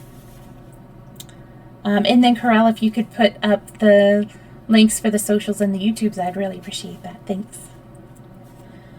Let's see. A woman is a woman with intuitions and perceptions, whether Chinese or American, whether educated or uneducated, and Songkui's wife must have noticed, even on the day of her arrival, her husband's manner towards us, and contrasted it with his manner toward her. I did not realize this before you told me that she was jealous. I only wish I had. Now, for all her ignorance, I can see that the poor little thing became more of an American in that 1 half hour on the steamer than Wu Songkui, for all your pride in him, has become in 7 years. Mrs. Dean rested her head on her hand. She was evidently much perplexed. What you say may be, Ada, she replied after a while. But even so, it is Sanquei, whom I have known so long, who has my sympathies. He has much to put up with. They have drifted 7 years of life apart. There is no bond of interest or sympathy between them, save the boy. Yet never the slightest hint of trouble has come to me from his own lips. Before the coming of Pauline, he would confide in me every little thing that worried him, as if he were my own son. Now he maintains absolute silence as to his private affairs. Chinese principles, observed Dada, resuming her work. Yes, I admit Sanquei has some puzzles to solve. Naturally, when he tries to live 2 lives, that of a Chinese and that of an American. He is compelled to that, retorted Mrs. Dean. Is it not what we teach these Chinese boys to become Americans? And yet they are Chinese and must, in a sense, remain so. Ada did not answer. Mrs. Dean sighed. Poor dear children, both of them, mused she. I feel very low-spirited over the matter. I suppose you wouldn't care to come downtown with me? I should like to have another chat with Mrs. Wing Sing. I shall be glad of the change, replied Ada, laying down her brushes. Rows of lanterns suspended from many balconies shed a mellow, moonshiny radiance. On the walls and doors were splashes of red paper inscribed with characters. In the narrow street, booths decorated with flowers, the banners and screens painted with immense figures of josses diverted the eyes, while bands of musicians in gaudy silks shrilled and banged, piped and fluted. Everybody seemed to be out of doors, men, women, and children, and nearly all were in holiday attire. A couple of priests, in vivid scarlet and yellow robes, were kowtowing before an altar covered with rich cloth embroidered in white and silver. Some Chinese students from the University of California stood looking on with comprehending, half-scornful interest. 3 girls, lavishly dressed in colored silks, with their black hairs plastered back from their faces and heavily bejeweled behind, chirped and chattered in a gilded balcony above them like birds in a cage. Little children, their hands full of half-moon-shaped cakes, were pattering about with eyes, for all the hour, as bright as stars. Chinatown was celebrating the Harvest Moon Festival, and Ada Charleston was glad that she had an opportunity to see something of the celebration before she returned east. Mrs. Dean, familiar with the Chinese people and the mazes of Chinatown, led her around fearlessly, pointing out this and that object of interest and explaining to her its meaning. Seeing that it was a gala night, she had abandoned her idea of calling upon the Chinese friend. Just as they turned a corner leading up to the street where Wu Songquei's place of business and residence was situated, a pair of little hands grasped Mrs. Dean's skirt and a delighted little voice piped, "See me! See me!" It was little Yen, resplendent in mauve-colored pantaloons and embroidered vest and cap. Behind him was a tall man whom both women recognized. "How did you happen to have little Yen with you?" Ada asked. "His father handed him over to me as a sort of guide, counselor, and friend. Little fellow was very amusing." "See over here," interrupted Yen, and hopping over the alley to where the priest stood by the altar. The grown people followed him. "What is that man chanting?" asked Ada, when the priests had mounted a table, and with arms outstretched towards the moon sailing high in the heavens, seemed to be making some sort of invocation. Her friends listened for some moments before replying. "It is a sort of apotheosis of the moon. I have heard it on a like occasion in Hankow, and the Chinese bonds who officiated gave me a translation. I almost know it by heart. May I repeat it to you?" Mrs. Dean and Yen were examining the screen with the big josses. "Yes, I should like to hear it," said Ada. "Then fix your eyes upon Diana. Dear and lovely moon, as I watch thee pursuing thy solitary course over the silent heavens, heart-easing thoughts steal over me and calm my passionate soul. Thou art so sweet, so serious, so serene, that thou causest me to forget the stormy emotions which crash like jarring discords across the harmony of life, and bringeth to my memory a voice scarce ever heard amidst the warring of the worlds. Love's low voice. Thou art so peaceful and so pure, that it seemeth as if naught false or ignoble could dwell beyond the gentle radiance, and that earnestness, even the earnestness of genius, must glow within the bosom of him on whose head thy beam fall like blessings. The magic of thy sympathy disburdeneth me of many sorrows and thoughts, which, like the songs of the sweetest sylvan singer, are too dear and scarce for the careless ears of day, gush forth with unconscious eloquence, when thou art thy only listener. Dear and lovely moon, there are some who say that those who dwell in the sunlit fields of reason should fear to wander through the moonlit valleys of imagination, but I, who have ever been a pilgrim and a stranger in the realm of the wise, offer to thee the homage of a heart which appreciates that thou graciously shineth even on the fool. Is it really Chinese? Queried Ada. No doubt about it, in the main. Of course, I cannot swear to it word for word. I should think that there would be some reference to the fruits of the earth, the harvest. I always understood that the Chinese religion was so practical. Confucianism is, but the Chinese mind requires two religions. Even the most commonplace Chinese has yearnings for something above everyday life. Therefore, he combines with his Confucianism Buddhism, or on the contrary, Christianity. Or in this country, Christianity.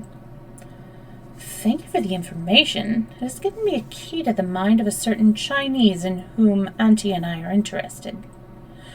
And who is this particular Chinese in whom you are interested? The father of the little boy who is with us tonight.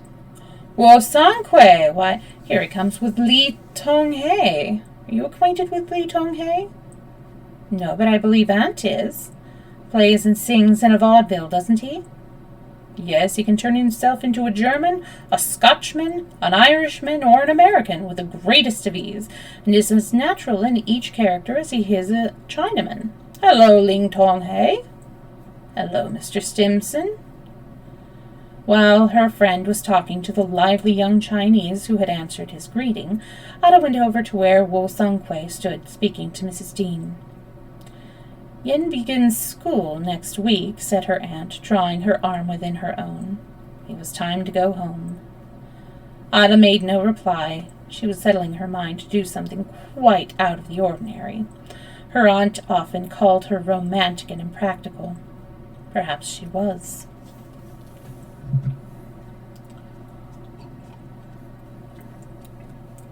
Chapter 6. Auntie went out of town this morning, said Ada Charlton. I phoned for you to come up, Sung-kwei, because I wish to have a personal and private talk with you.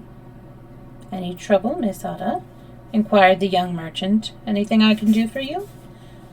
Mrs. Dean often called upon him to transact little business matters for her, or to consult with him on various phases of her social and family life. I don't know what I would do without Sung-kwei's head to manage for me, she often said to her niece.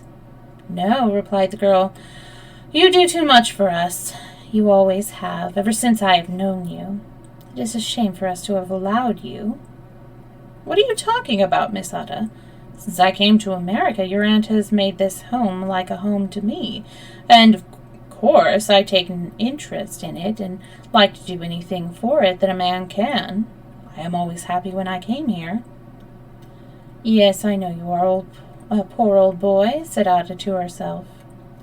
Aloud she said, I have something to say to you which I would like you to hear. Will you listen, Sung-kwei? Yes, of course I will, he answered. Well then, went on Ada, I asked you to come here today because I have heard that there is trouble at your house and that your wife is jealous of you. Would you please not talk about that, Miss Ada? It is a matter which you cannot understand. You promised to listen and heed. I do understand, even though I cannot speak to your wife, nor find out what she feels and thinks. I know you, Songhui, and I can see just how the trouble has arisen. As soon as I heard that your wife was jealous, I knew why she was jealous. Why? He queried. Because, she answered unflinchingly, you are thinking far too much of other women. Too much of other women? Echoed Songhui dazedly. I did not know that. No, you didn't. That is why I am telling you. But you are Songhui, and you are becoming too Americanized. My aunt encourages you to become so, and she is a good woman, with the best and highest of motives, but we are all liable to make mistakes, and it is a mistake to try and make a Chinese man into an American, if he has a wife who is to remain as she always has been. It would be different if you were not married and were a man free to advance, but you are not. What am I to do then, Miss Ada? You say that I think too much of other women besides her, and that I am too much Americanized. What can I do about it now that it is so? First of all, you must think of your wife. She has done for you what no American woman would do. Come to you to be your wife, love you, and serve you without even knowing you. Took you on trust altogether. You must remember that for many years she was chained in a little cottage to care for your ailing and aged mother, a hard task indeed for a young girl. You must remember that you are the only man in the world to her, and that you have always been the only one that she has ever cared for. Think of her during all the years you were here, living a lonely, hard-working life. A baby and an old woman, her only companions. For this she had left all her own relations. No American woman would have sacrificed herself so.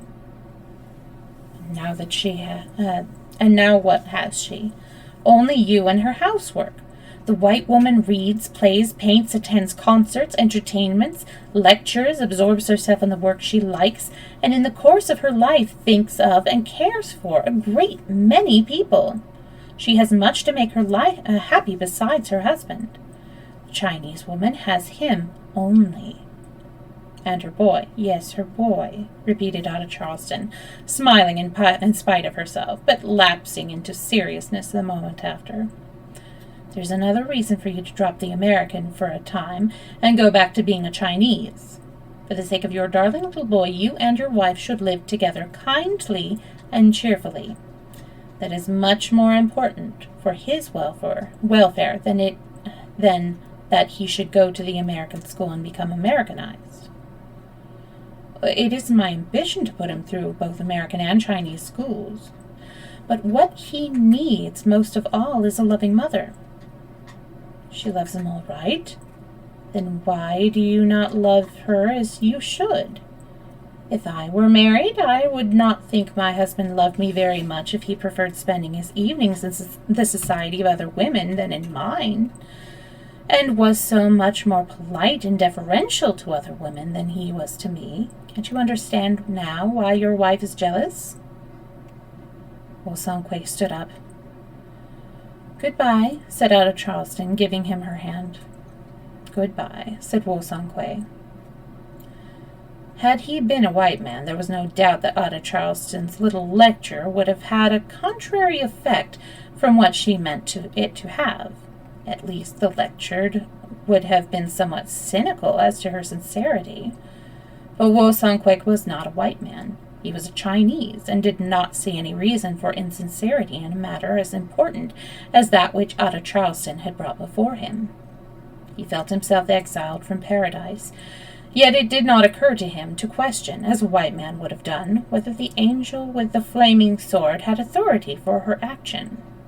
Neither did he lay the blame for things gone wrong upon any woman.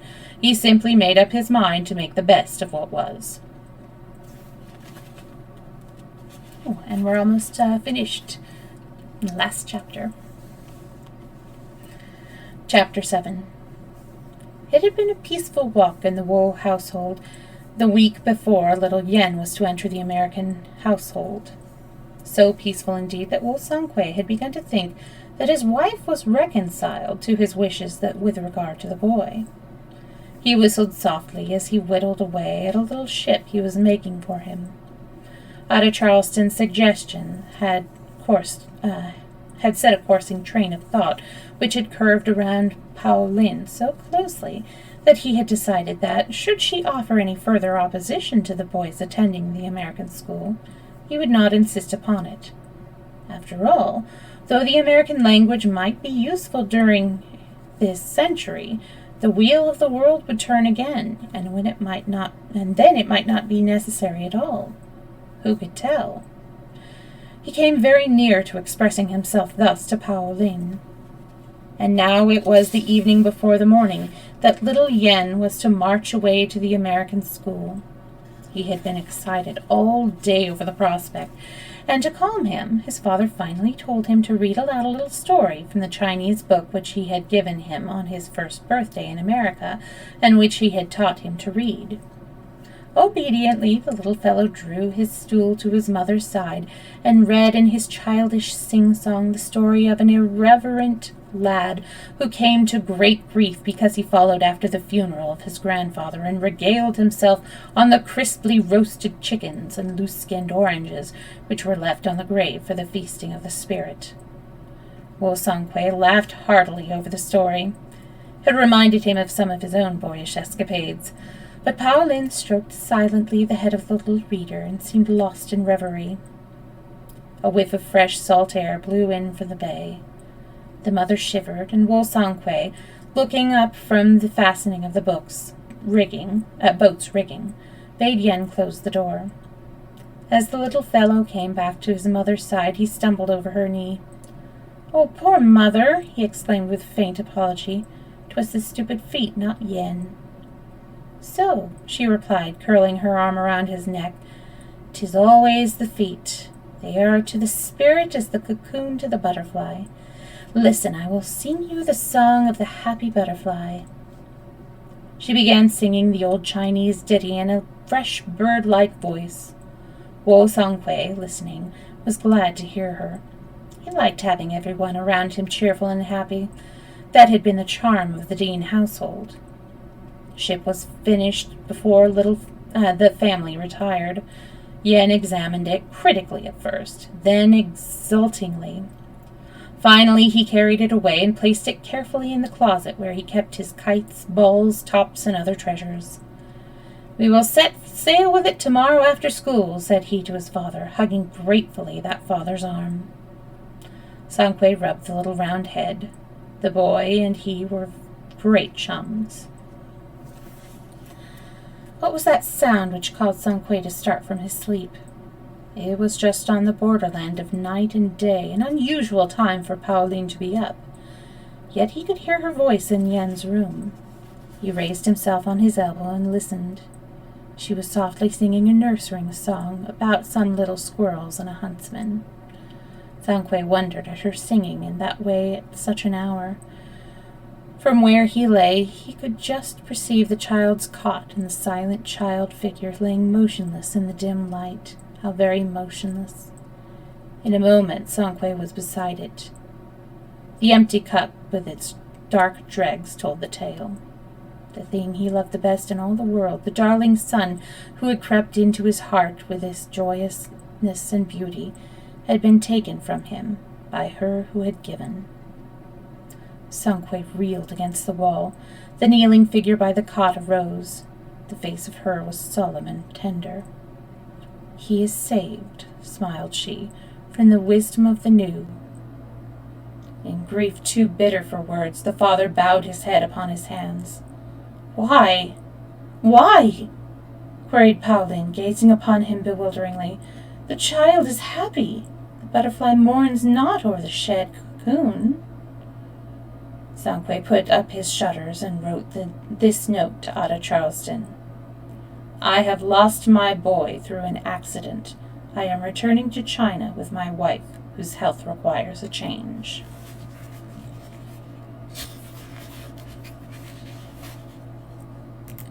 Well, that was a heavy one.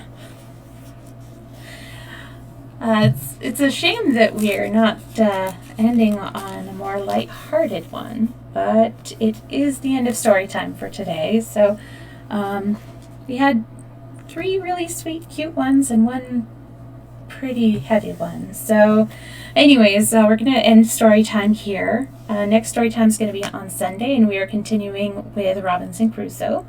And then we'll be continuing with Mrs. Spring Fragrance next Friday, same time. Do any of you have any suggestions for who to raid? Let's see who is streaming right now.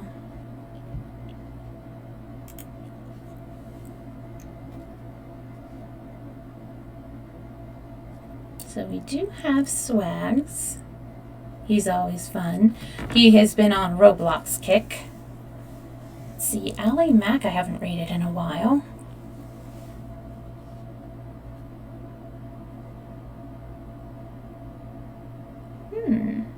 And then we have Shadow Angel is doing a 12-hour charity stream in memory of their mom. Let's see.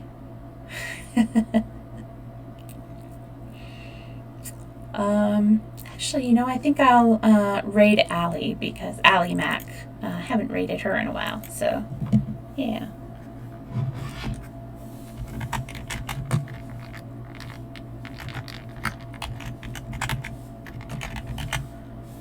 That's 2 L's, not 1. Okay, let's make sure we get the spelling right. Cool. All right. Thank you so much for joining me. And hang on.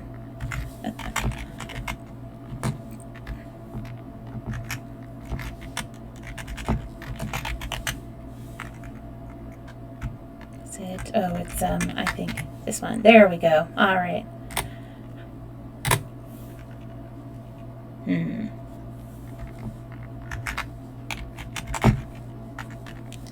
Hang on. I don't know why I'm having such troubles with this. Okay, let's try this again. Night Corral. I'll see you next time. Let's get the raid message going.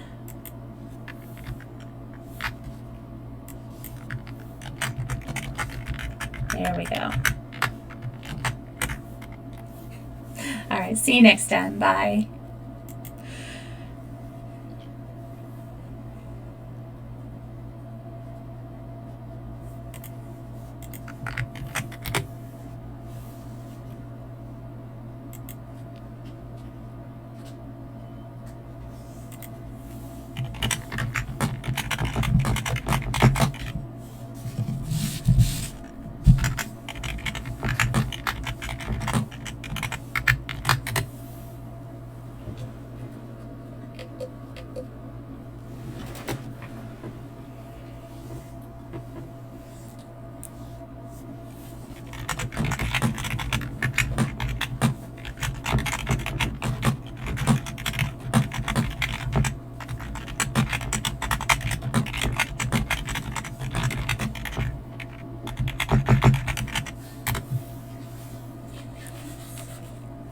Yeah? Did he finally eat his trees?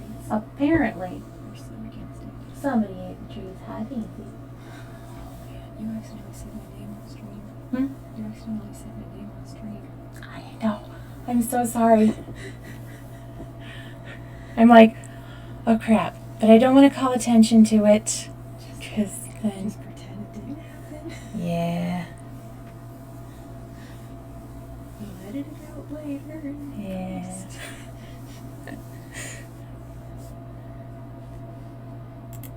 My shoulder has been turned into a hamburger bit by Snorking's claws.